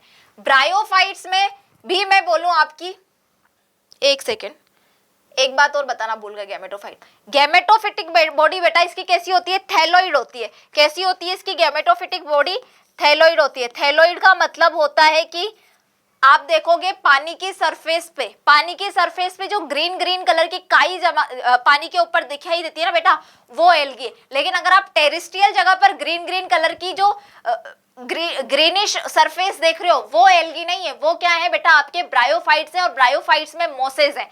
वन बाय वन सबको स्टडी कर रहे हैं हम। थैलोइड बॉडी का मतलब मैं बता देती हूँ आपको कि आप वहां देख रहे हो पानी के सरफेस पे ग्रीन ग्रीन कलर की चीज दिखाई दे रही है जिसको हम एल्गी बोल रहे हैं, वो यानी कि पूरी कंप्लीटली प्लांट किंगडम के अंदर पढ़ रहे हैं, तो प्लांट जैसे कैरेक्टर होने चाहिए। ट्रू लीफ, स्टेम और रूट में डिवाइड होना चाहिए, लेकिन ऐसा ट्रू रूट स्टेम कुछ भी नजर नहीं आता है किसके अंदर बेटा, एल्गी के अंदर। यानी कि एक तरह का मास होता है, मास ऑफ टिश्यू होता है जिसको हम बोलते हैं थैलोइड। थैलोइड बॉडी होती है आपकी एल्गी की। ब्रायोफाइट्स की बॉडी भी ऑलमोस्ट थैलोइड होती है। यहाँ पे ट्रू फुट, स्टेम स्टेम और रूट नहीं नजर आता है। फूट मतलब क्या होता है बेटा, यहाँ पे लीफ लाइक स्ट्रक्चर प्रेजेंट होती है जिसको फ्रंट बोलते हैं, कुछ स्टेम लाइक स्ट्रक्चर प्रेजेंट होती है, और रूट लाइक स्ट्रक्चर इनके होल्ड पास प्रेजेंट होता है किसमें, ब्रायोफाइट्स में। तो ऑलमोस्ट थैलोइड बॉडी होती है, लेकिन एल्गी की बॉडी को तो हम डायरेक्टली थैलोइड ही बोल रहे हैं, ठीक है। यानी कि यहाँ पर ट्रू मतलब इसका जो प्लांट बॉडी होगी वो किसमें, रूट में, लीफ में और स्टेम में डिवाइड नहीं होगी। थैलोइड मास ऑफ टिश्यू की तरह से प्रेजेंट होती है। डोमिनेंट फेज में बेटा नेक्स्ट हम बात कर रहे हैं, किसकी बात कर रहे हैं बेटा, हम ब्रायोफाइट्स की बात कर रहे हैं।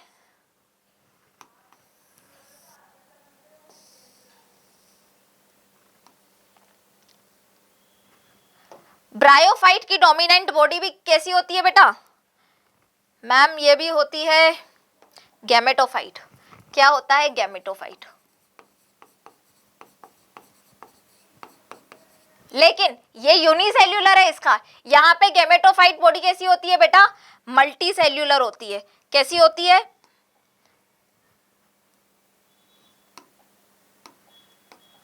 Multi cellular. मल्टी सेल्यूलर होती है, इंडिपेंडेंट होती है, और साथ में क्या होता है बेटा, फोटोसिंथेसिस करती है, यही फोटोसिंथेसिस करेगी। लेकिन यहां पे जो सेक्स ऑर्गन होते हैं वो कैसे होते हैं बेटा, जैकेटेड, यानी कि कवर्ड होते हैं, जैकेटेड सेक्स ऑर्गन। समझ में आया, आ गया बहुत अच्छे से समझ में। Terrestrial, first terrestrial successful plant है बेटा, फर्स्ट टेरेस्ट्रियल सक्सेसफुल प्लांट है आपके कौन, टेरिडोफाइट्स। टेरिडोफाइट्स में जो डोमिनेंट फेज होगा बेटा, डोमिनेंट फेज ऑफ लाइफ, वो क्या होगी, गैमेटोफाइट नहीं होगी। यहाँ पे आपकी होगी बेटा स्पोरोफाइट। सॉरी, यहाँ पे स्पोरोफाइट और गैमेटोफाइट दोनों ही इसकी क्या होती है बेटा, डोमिनेंट फेज होती है। दोनों की दोनों फ्री लिविंग होती है, दोनों एक दूसरे के ऊपर डिपेंड नहीं होती है, फोटोसिंथेसिस कर सकती है। तो स्पोरोफाइट होती है। स्पोरोफाइट भी क्या होता है बेटा, मल्टी सेल्यूलर। क्या होता है, मल्टी सेल्यूलर होता है। अच्छा, कलर ही चेंज नहीं किया मैंने। Multi cellular sporophyte free living होता है,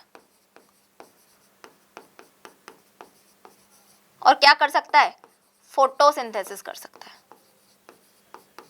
किसी की नीड नहीं है इसमें, फोटोसिंथेसिस कर सकता है, ठीक है बेटा। और एक और बात, लीफ, स्टेम और रूट में डिवाइड होती है किसकी, टेरिडोफाइट्स की बॉडी। जिम्नोस्पर्म्स और एंजियोस्पर्म्स में बेटा डोमिनेंट फेज होगा आपका स्पोरोफाइट। क्या होगा आपका, स्पोरोफाइट होगा बेटा यहाँ पे दोनों में,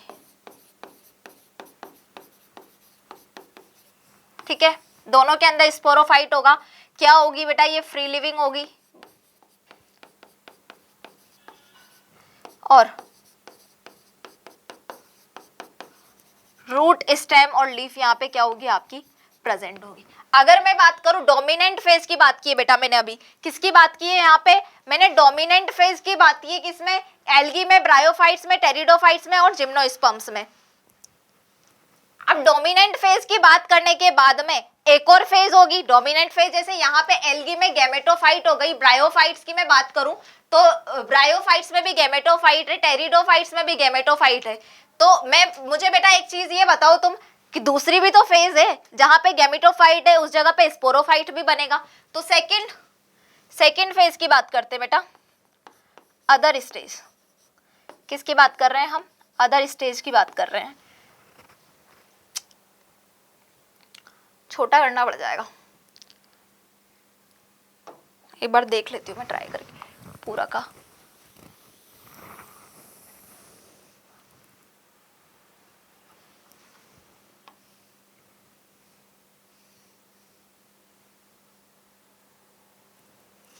कुछ छूट तो नहीं रहा। एंजियोस्पर्म्स का एम, बस एम पहुंचा देते हैं पहले इस तक। अदर स्टेज, दूसरी स्टेज भी है बेटा, दूसरी स्टेज है इसकी। तो आपके एल्गी में बेटा गैमेटोफाइट क्या है? फ्री लिविंग है। अब इसका स्पोरोफाइट बॉडी, किसकी? इसकी स्पोरोफाइट। किसकी? एल्गी की स्पोरोफाइट क्या होगी बेटा? Depend on gametophyte, depend on gametophyte. इसके साथ ही इसका स्पोरोफाइट बेटा होता है यूनिसेल्यूलर। कैसा होता है? यूनिसेल्यूलर होता है। ठीक है, यहाँ पे ब्रायोफाइट जो है इसकी अदर स्टेज भी क्या है बेटा? स्पोरोफाइट है दूसरी स्टेज, क्योंकि डोमिनेंट क्या था यहाँ पे? गैमेटोफाइट था। तो स्पोरोफाइट जो है बेटा वो किस पे डिपेंड होगा? किस पे डिपेंड होगा? Depend on gametophyte.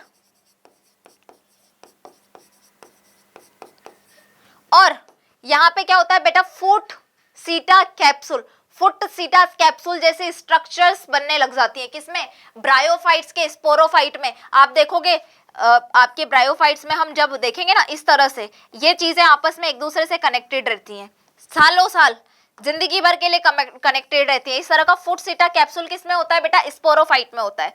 तो यहाँ पे होता है बेटा अरे अरे अरे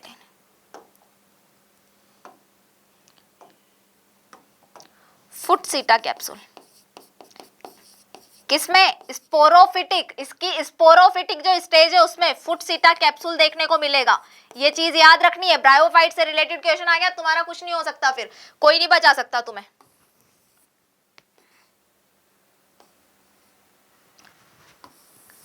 मैं चाहती नहीं हूं कि हम दूसरा पेज लें, इसलिए हमें अभी इससे ही काम चलाना पड़ेगा।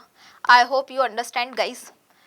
टेरिडोफाइट्स की दूसरी फेज जो है बेटा, मैं इसको ऐसा ही करती हूँ ना कि हम अलग से ऐसे कवर कर देते हैं।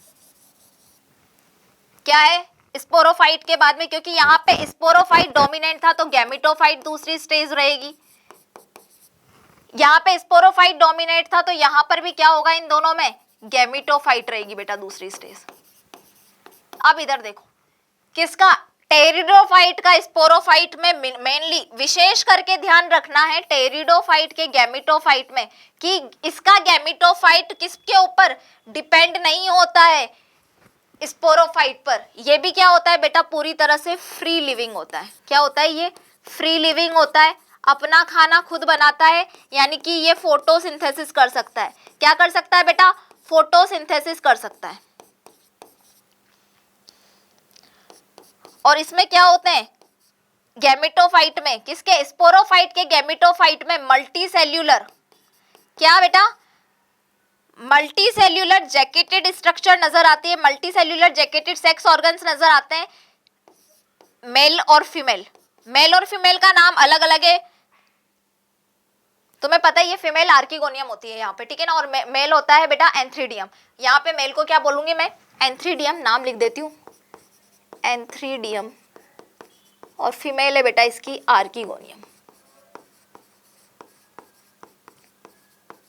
Okay, done done. ठीक है बेटा, यहाँ पे गैमेटोफाइट है बेटा किसकी? एंजियोस्पर्म्स और जिम्नोस्पर्म्स की सेकेंड स्टेज है आपकी गैमेटोफाइट। क्या है? गैमेटोफाइट। अब ये जो गैमेटोफाइट होता है वो क्या होता है बेटा? Depend on sporophytes. Depend on sporophyte.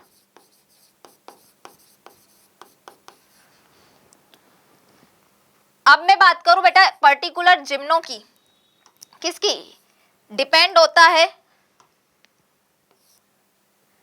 अब अगर मैं बात करूं बेटा पर्टिकुलरली, मैं जिम्नोस्पर्म लिखना ही पड़ेगा मुझे दोबारा, क्योंकि ऊपर से तो मैं कचरा करती हुई आई हूं, जिम्नोस्पर्म्स की और एंजियोस्पर्म्स की। तो जिम्नोस्पर्म्स और एंजियोस्पर्म्स में क्या होंगे बेटा,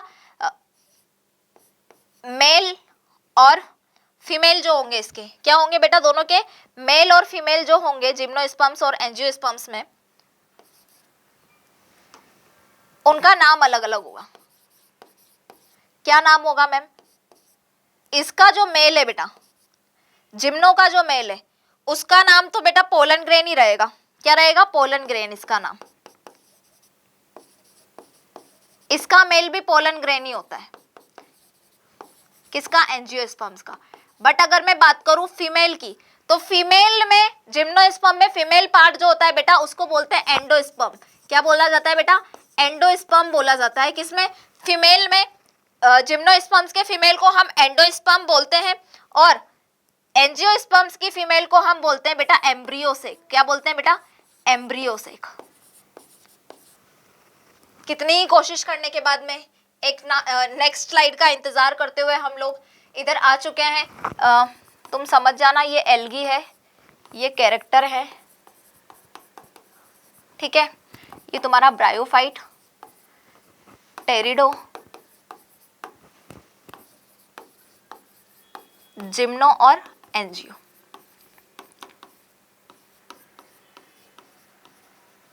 ठीक है बेटा, नेक्स्ट कैरेक्टर है बेटा आपका वेस्कुलर सिस्टम। क्या है, वेस्कुलर सिस्टम। वेस्कुलर सिस्टम किसमें, एल्गी के अंदर वेस्कुलर सिस्टम एब्सेंट, कोई वेस्कुलर सिस्टम नहीं होता। क्यों, एट्रेकियोफाइट्स बोला था, ब्रायोफाइट्स भी एट्रेकियोफाइट्स होते हैं, वेस्कुलर बंडल नहीं होते हैं, वेस्कुलर सिस्टम नहीं होते हैं। टेरिडोफाइट से राइम बन गई, टेरिडोफाइट से आपके जो ट्रेकियोफाइट्स थे वो शुरू हुए थे, यानी कि यहां पर क्या होता है बेटा, प्रेजेंट है। अब देखो, जो आपके वेस्कुलर सिस्टम है वो किससे मिलकर बना होता है बेटा, जाइलम और फ्लोएम में। तो जाइलम, वेसल्स और ट्रैकिड्स।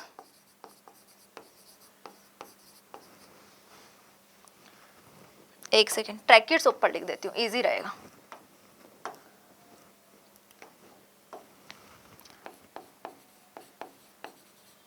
जाइलम ट्रैकिड्स और जाइलम वेसल्स, ठीक है। जाइलम में, फ्लोएम की अगर मैं बात करूं तो फ्लोएम में क्या होता है बेटा, फ्लोएम में आता है आपका सीव ट्यूब, सीव ट्यूब, और एक होती है बेटा कंपेनियन ट्यूब। सीव ट्यूब और क्या होती है बेटा, कंपेनियन ट्यूब।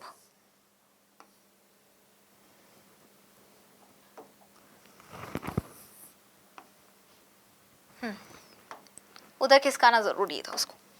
सीव ट्यूब और कंपेनियन ट्यूब से। तो ट्रैकिड्स क्या होती है बेटा, जो टेरिडोफाइट्स होते हैं, क्या होते हैं, टेरिडोफाइट्स होते हैं। टेरिडोफाइट्स के पास ट्रैकिड्स प्रेजेंट होते हैं। जिम्नोस्पर्म में भी ट्रैकिड्स क्या है, प्रेजेंट है। एंजियोस्पर्म्स में भी ट्रैकिड्स क्या है, प्रेजेंट है। लेकिन वेसल्स की मैं बात करूं, जाइलम वेसल्स जिम्नोस्पर्म में भी क्या होती है बेटा, प्रेजेंट नहीं होती है। एंजियोस्पर्म्स में भी प्रेजेंट नहीं, सॉरी टेरिडोफाइट्स में प्रेजेंट नहीं होती, जिम्नोस्पर्म्स में प्रेजेंट नहीं होती, लेकिन एंजियोस्पर्म्स में जाइलम वेसल्स प्रेजेंट होती है। सीव ट्यूब की मैं बात करूं तो टेरिडोफाइट्स और जिम्नोस्पर्म्स में सीव ट्यूब क्या होती है बेटा, एब्सेंट होती है। क्या होती है आपकी, एब्सेंट होती है। तो फिर मैम इसकी जगह क्या होती है, इसकी जगह बेटा जिम्नोस्पर्म्स और टेरिडोफाइट्स जो है उसमें सीव ट्यूब की जगह सीव सेल्स प्रेजेंट होती हैं, और एंजियोस्पर्म्स में सीव ट्यूब प्रेजेंट है बेटा आपके। कैंपेनियन सेल्स भी यहाँ पे सब जगह पे क्या होती है बेटा, एब्सेंट, सिर्फ और सिर्फ एंजियोस्पर्म्स में ये देखी जाती है। वेस्कुलर सिस्टम के बाद में बेटा लास्ट है स्पोर फॉर्मेशन। क्या है आपका, स्पोर फॉर्मेशन। स्पोर किस तरह से बनते हैं, किस तरह के स्पोर्स पाए जाते हैं, एल्गी, ब्रायोफाइट्स, टेरिडोफाइट्स, एंजियोस्पर्म्स और जिम्नोस्पर्म्स में। बेटा एल्गी में जो स्पोर्स होते हैं वो कैसे होते हैं, होमोस्पोर्स।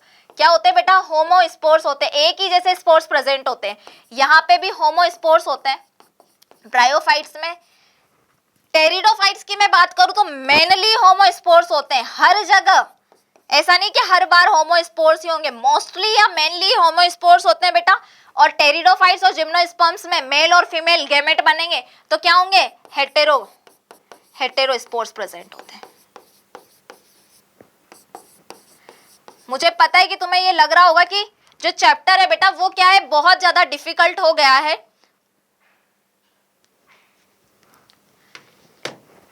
क्या हो गया है बेटा, टेरिडोफाइट्स जो होता है हमने सबको ऑलमोस्ट सारी चीजें जो थी जिम्नोस्पर्म्स एंजियोस्पर्म्स उनके कैरेक्टर के बिहाफ पर हमने उनको कंपैरेटिवली स्टडी कर लिया है कि कैसी हैबिटेट होती है, एक्वेटिक होते हैं या टेरेस्ट्रियल होते हैं। फर्स्ट टेरेस्ट्रियल जो प्लांट किंगडम थे उनके मेंबर कौन थे, कौन सी क्लास में आते हैं, डोमिनेंट स्टेज क्या है, स्पोर्स का फॉर्मेशन कैसा होता है। वेस्कुलर सिस्टम की अगर हम बात करें तो first time vascular system pteridophytes में दिखाई देने लगा था, इसलिए यहाँ से ट्रैकियोफाइट्स बोलते हैं टेरिडोफाइट्स को, जिम्नोस्पर्म्स को और एंजियोस्पर्म्स को। हालांकि वेल डेवलप्ड ट्रैकियोफाइट्स नहीं थे ये, फिर भी सिस्टम तो शुरू हुआ, वेस्कुलर सिस्टम तो देखने को मिला।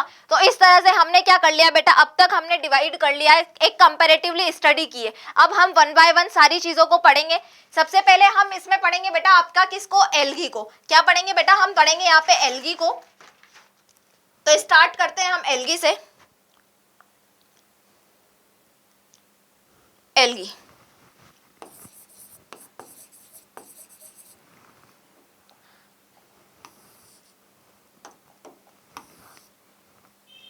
हद हो रहा है भाई, क्या चाहता है। एल्गी, एल्गी में टर्मिनोलॉजी पढ़ने के बाद में तुम्हें ये पता ही है कि एल्गी क्या होती है, क्रिप्टोगैमस। क्रिप्टोगैम्स नॉन एम्ब्रियोफाइट, एम्ब्रियो नहीं बनता है एल्गी के अंदर, नॉन एम्ब्रियोफाइट क्रिप्टोगैम्स। और क्या हो गया भाई, पेन चलना, नॉन वेस्कुलर यानी कि एट्रेकियोफाइट्स। ये तो हो गई सिंपल सी बात, किसके बारे में, आपकी एल्गी के बारे में हो गई ये बात। तो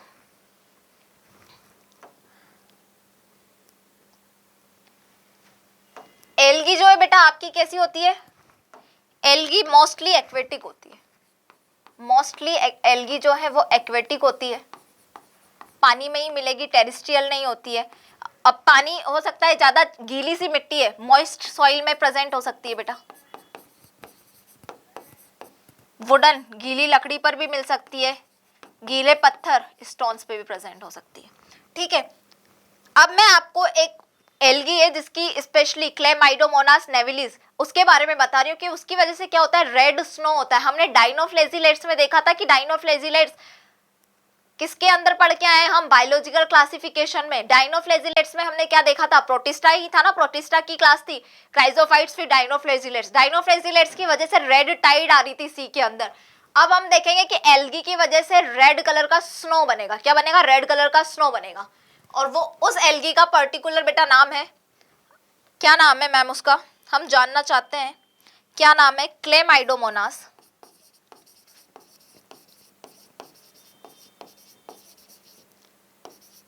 नाइवेलिस।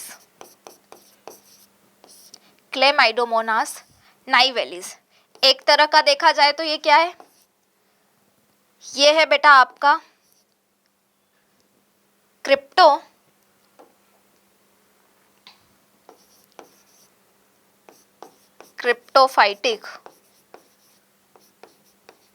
क्रिप्टोफाइटिक ग्रीन एल्गी होती है ये, जो किसमें, लो टेम्परेचर में उगती है बेटा, लो टेम्परेचर में दिखाई देगी आपको, लो टेम्परेचर में प्रेजेंट होती है। अब मैंने इसके बारे में क्या बताया बेटा, इसकी वॉल जो है ना वो थिक वॉल होती है, इसलिए इसको हिप्नोस्पोर बोलते हैं। थिक वॉल्ड को क्या बोलते हैं बेटा, इसमें हिप्नोस्पोर। ये थिक वॉल्ड क्या करेगी, थिक वॉल्ड बेटा जब अनफेवरेबल कंडीशन आएगी, सूख जाएगा, उससे इस क्लेमाइडोमोनास नाइवेलिस जो प्रजाति है इसको बचाने का काम करेगी। अब मैंने क्या बताया बेटा, इसमें क्या होता है, क्लेमाइडोमोनास नाइवेलिस में एक रेड कलर का पिगमेंट प्रेजेंट होता है बेटा। क्या प्रेजेंट होता है इसमें, इसके अंदर होता है बेटा एक रेड कलर का पिगमेंट प्रेजेंट होता है, रेड पिगमेंट। उस रेड पिगमेंट का नाम भी मैं आपको बता देती हूँ, एस्टाजेंथिन, जिसकी वजह से क्या होती है बेटा, रेड स्नो होती है, रेड कलर की स्नो होती है। ये इंपॉर्टेंट है। किसकी वजह से? क्लेमाइडोमोनास नाइवेलिज में एक रेड कलर का पिगमेंट होता है जिसका नाम है एस्टाजेंथिन, जिसकी वजह से क्या होती है बेटा, आपके अंदर रेड स्नो दिखाई देती है। रेड स्नो दिखाई देती है किसमें? एल्गी में। आ गई बात समझ में? चलो भाई, अब एल्गी में क्या होता है बेटा, अलग अलग नाम है किसके? एल्गी के। कुछ जगह पे एल्गी का नाम आपको मिलेगा एपिजोइक। क्या मिलेगा बेटा नाम? एपिजोइक। कहीं पे आप देखोगे एपिफाइटिक, और सिम्बायोटिक एल्गी भी होती है, तुम्हें पता ही है, सिम्बायोटिक होती है बेटा एल्गी। तो ऐसी एल्गी जो किसकी कहां पे प्रेजेंट है बेटा, आपकी एनिमल सरफेस पे प्रेजेंट है। एनिमल की सरफेस पे प्रेजेंट है एल्गी, तो उसको एपिजोइक बोलते हैं बेटा। और यूजुअली ऐसा होता है स्नॉथ बियर, स्नॉथ बियर में तुम देखना, वो पानी पीने के लिए जा रहा है, कुछ भी करने के लिए जा रहा है, तो उसके ऊपर इतनी एल्गी, उसकी सरफेस पर इतनी एल्गी आपको प्रेजेंट होगी। क्यों? क्योंकि उसकी पूरी बॉडी, ऊपर के इतने बड़े बड़े जो फर होते हैं वो पूरे तरह से गीले होते हैं। एक्वेटिक जगह पर आपकी एल्गी को उगना होता है, मॉइस्ट होनी चाहिए जगह। तो जब वहां पर एल्गी स्नॉथ बियर के ऊपर स्टार्ट होती है बेटा उगना, तो वहां पर स्नॉथ बियर की हालत ऐसी हो जाती है कि उसको देखकर कोई नहीं बोल सकता कि ये एक तरह का क्या है, एनिमल है। वो कहीं पे भी छिपकर बैठ सकता है, प्लांट की तरह दिखाई देगा, क्योंकि पूरे पे एल्गी ग्रो कर जाती है तो वो ग्रीन कलर का हो जाता है। तो इसके लिए उसके लिए हंटिंग, शिकार करना बहुत इजी हो जाता है, क्योंकि अगर वो कहीं पे छिपके बैठा है तो जो आसपास कोई भी और ऑर्गेनिज्म घूम रहे हैं, बाकी एनिमल्स घूम रहे हैं, तो उन एनिमल्स को तो ये लग रहा है यहाँ पे प्लांट है, लेकिन वहां पे क्या होता है, स्नॉथ बियर। स्नेल में भी ऐसा होता है। एग्जाम्पल की बात करूं तो स्नॉथ बियर और स्नेल। एपिफाइटिक, फाइटिक से ही पता चल रहा है प्लांट, तो ऑन द प्लांट सरफेस। ये कौन सी एल्गी होगी जो प्लांट की सरफेस पे ग्रो करेगी? क्या करेगी बेटा? प्लांट की सरफेस पर ग्रो करेगी। उडोगोनियम, उडोगोनियम एल्गी का नाम क्या है बेटा? उडोगोनियम, जो कि किस पे चाह रही है? ग्रासेस पे। आपको पता है ग्रास जो है उसकी पत्ती पे तुम हाथ लगा के देखोगे तो तुम्हें मॉइस्ट मॉइस्ट सा फील होगा। सिम्बायोटिक एल्गी का नाम तो तुम जानते ही हो, पढ़ के आए, लाइकेन। क्या है बेटा? लाइकेन है उसका नाम।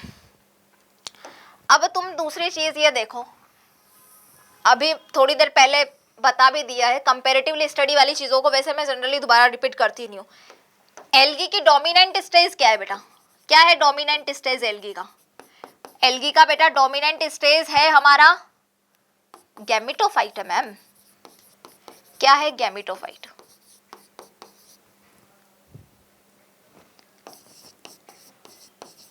और एल्गी का जो स्पोरोफाइट होता है बेटा, क्या होता है स्पोरोफाइट?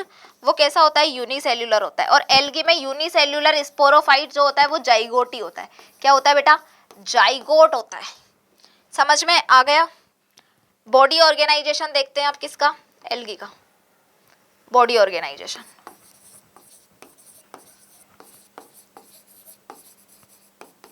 हम चैप्टर को इतना आसान बना देंगे कि आपको ये लगेगा कि चैप्टर में कुछ था ही नहीं, सब आता है हमें। तो बॉडी ऑर्गेनाइजेशन,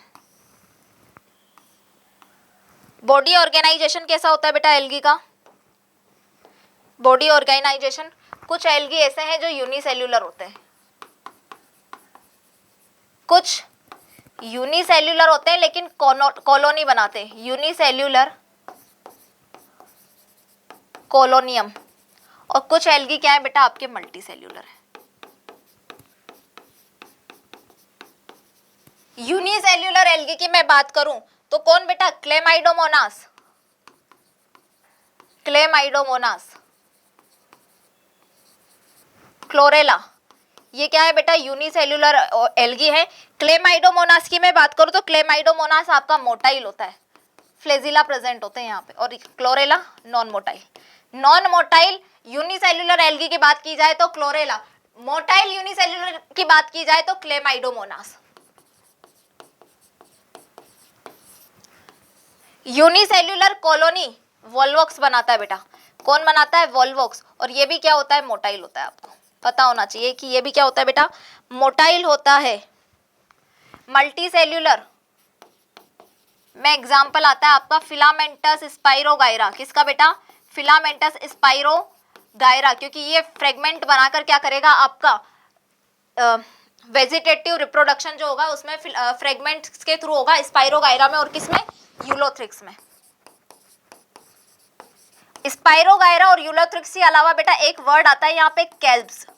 ये जो कैल्प जो है एक तरह की क्या है? कैल्प जो है वो आपकी ब्राउन एल्गी है और ये 100 मीटर तक कैल्प कैल्प जो है वो क्या होगी बेटा? 100 मीटर तक ग्रो करती है।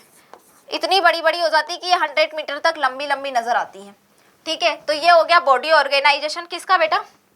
एल्गी का। रिप्रोडक्शन की बात कर लेते हैं हम। रिप्रोडक्शन,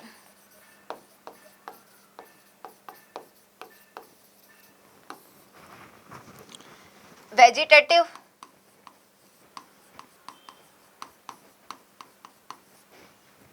एसेक्सुअल और सेक्सुअल रिप्रोडक्शन होगा किसमें? एल्गी के अंदर। वेजिटेटिव रिप्रोडक्शन अभी मैंने बताया किसके थ्रू होगा? फ्रेगमेंटेशन के थ्रू होगा। किसके थ्रू होगा बेटा? फ्रेगमेंटेशन के थ्रू। और ऐसा होगा बेटा स्पाइरोगायरा में। किसमें होगा? स्पाइरोगायरा में।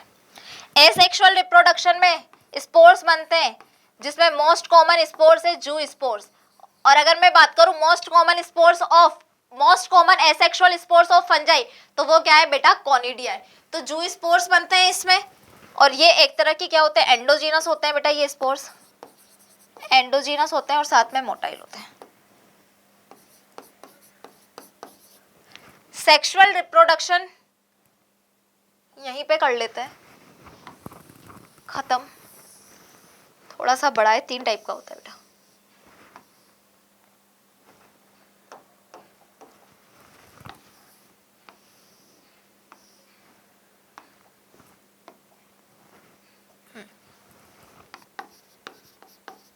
सेक्सुअल रिप्रोडक्शन कैसे होता है बेटा? सेक्सुअल रिप्रोडक्शन के लिए 3 स्टेज है। क्या है यहाँ पे? 3 स्टेज है। आइसोगेमस,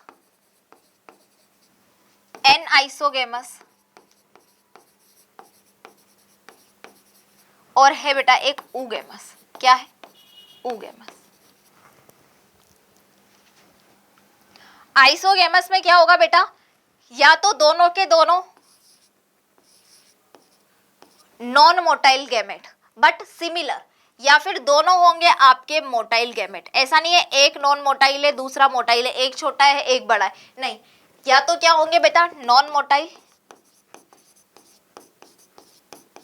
या फिर इस टाइप के आइसोगेमस सेक्सुअल रिप्रोडक्शन में जो गैमेट बनेंगे वो क्या होंगे? दोनों के दोनों मोटाइल होंगे या फिर नॉन मोटाइल होंगे। आइसोगेमस नॉन मोटाइल, क्या बेटा? आइसोगेमस नॉन मोटाइल के एग्जाम्पल की अगर मैं बात करूं तो वो है बेटा स्पाइरोगायरा। और एक चीज याद रखनी बेटा, यहाँ पे क्या याद रखना है मैम? ये होते हैं सिमिलर टाइप के गैमेट। ठीक है, इसका एग्जाम्पल स्पाइरोगायरा है।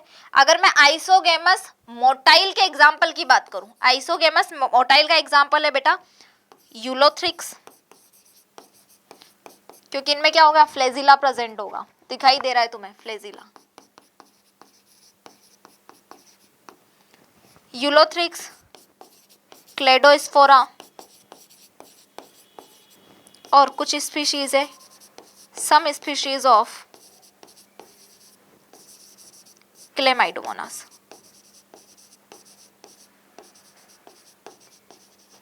ओके। एनाइसोगेमस में क्या होगा बेटा? एनाइसोगेमस में 2 कंडीशन हो सकती है। एनाइसोगेमस में क्या होगा? 2 कंडीशन होगी। एक हो गया फ्लेजिला वाला यानी कि मोटाइल, और एक गैमेट होगा बेटा कौन सा? Non motile.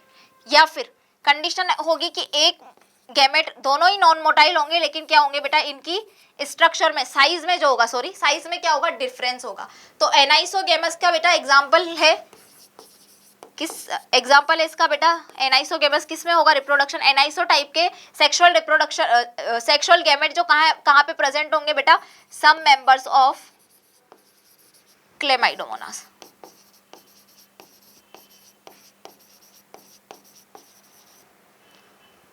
अब oogamous में भी दो कंडीशन है।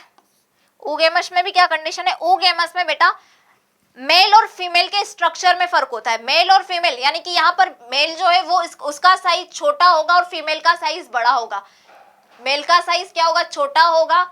मेल गैमेट का साइज छोटा, फीमेल गैमेट का साइज बड़ा। अब वो मेल गैमेट जो है क्या है बेटा? मेल गैमेट साइज में छोटा होने के बाद में मोटाइल भी हो सकता है और नॉन मोटाइल कंडीशन में भी हो सकता है। देखो पहले तो ये बात है कि एक छोटा एक बड़ा, ये तो फिक्स है बात, ये तो तुम्हें दिखाई दे रही है, ठीक है। अब किसी का मेल गैमेट क्या होता है बेटा? फ्लैजिलेटेड हो सकता है, मोटाइल हो सकता है। तो फ्लैजिलेटेड होगा क्या? मेल गैमेट साथ में छोटा होगा किससे? फीमेल गैमेट से। तो ऐसी कंडीशन बेटा किस में देखने को मिलती है आपको? ऐसी कंडीशन हमें देखने को मिलती है वोल्वॉक्स में और फ्यूकस में। और दो मेल गैमेट और फीमेल गैमेट क्या है? दोनों के दोनों नॉन मोटाइल है। मेल गैमेट छोटा है साइज में और फीमेल गैमेट बड़ा है साइज में। ये कंडीशन इस टाइप के सेक्सुअल गैमेट oogamous वाले किस में दिखाई देंगे बेटा? आपको रेड एल्गी के अंदर। किसके अंदर दिखाई देंगे? रेड एल्गी के अंदर, ठीक है। अब हम बात करें किसकी? अगर मैं बात करूं आपसे कि एल्गी का मुझे क्या करना है? क्लासिफिकेशन करना है। एल्गी का क्लासिफिकेशन करना है अगर मुझे, तो उसका आधार क्या होगा? बेस क्या होगा? किसका? एल्गी के क्लासिफिकेशन की। तो एल्गी क्लासिफिकेशन का बेस देखेंगे हम। Classification of algae,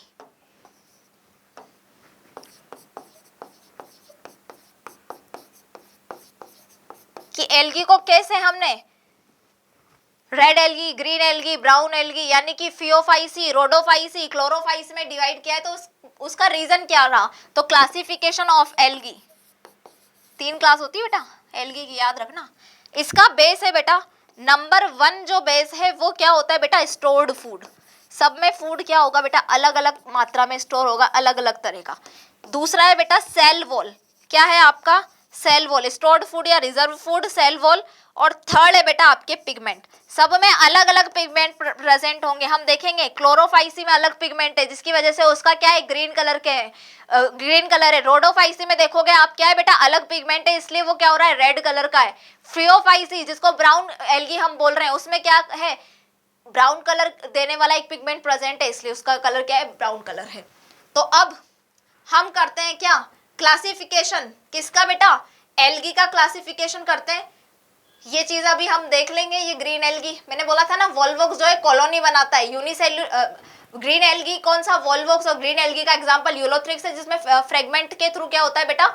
filamentous fragmentation के थ्रू वेजिटेटिव रिप्रोडक्शन होता है। ये आप देख लो, लेमिनेरिया, फ्यूकस और डिक्टियोटा ब्राउन एल्गी के एग्जांपल है। पोरीफोरा और पॉलीसाइफोनिया रेड एल्गी के एग्जांपल हैं। आई बात समझ में? आ गई है मैम बात समझ में? अब मुझे ये बताओ, अभी करें आज एल्गी को का क्लासिफिकेशन? तुम लोग थक गए होंगे। नेक्स्ट लेक्चर में बेटा हम डिस्कस करेंगे किसके बारे में? एल्गी के क्लासिफिकेशन के बारे में। आज हमने ज्यादा कुछ नहीं पढ़ा है, बहुत बेसिक सी चीजें पढ़ी है किसकी?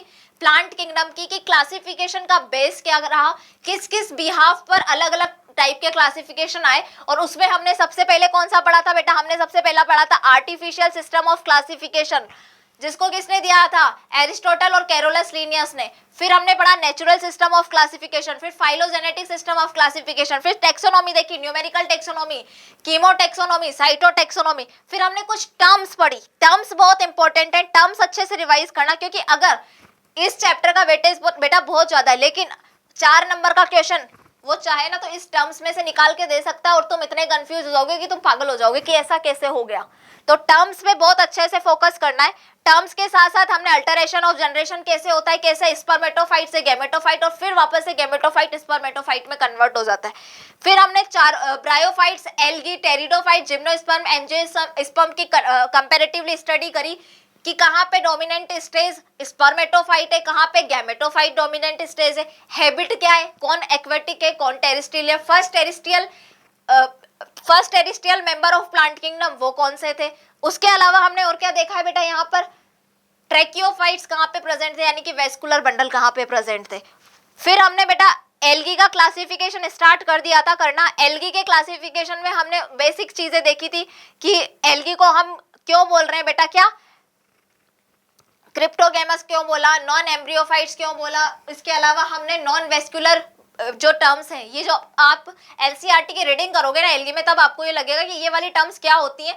अगर आपने टर्म्स नहीं पढ़ी है यहाँ पे ढंग से, स्टार्टिंग से ये चैप्टर को समझने की कोशिश नहीं करी है, तो कोई भी इस चैप्टर को आपको नहीं समझा सकता। चैप्टर मैक्सिमम 3 दिन का होता है, 3 या 4 घंटे से ज्यादा चैप्टर नहीं है, लेकिन इसमें टर्म्स बहुत इंपॉर्टेंट है। स्टार्टिंग में इस चैप्टर में किसी को इंटरेस्ट नहीं आता, हमें भी नहीं आता पढ़ाना, पर क्या करें बेटा, फुल वेटेज है, फुल वेटेज है, बहुत अच्छा चैप्टर है, बहुत अच्छे क्वेश्चंस यहाँ से बनते हैं। तो बॉडी ऑर्गेनाइजेशन, ये सारी चीजें हमने किस में देखी है, एल्गी में। अब हम नेक्स्ट लेक्चर में बेटा डिस्कस करेंगे एल्गी की क्लासेस के बारे में। क्लोरोफाइसी, फियोफाइसी, रोडोफाइसी है, उनमें कौन कौन से पिगमेंट प्रेजेंट है, उनकी सेल वॉल के ऊपर क्या प्रेजेंट है, रिजर्व फूड वहां पे क्या होता है, इन सारी चीजों को देखेंगे।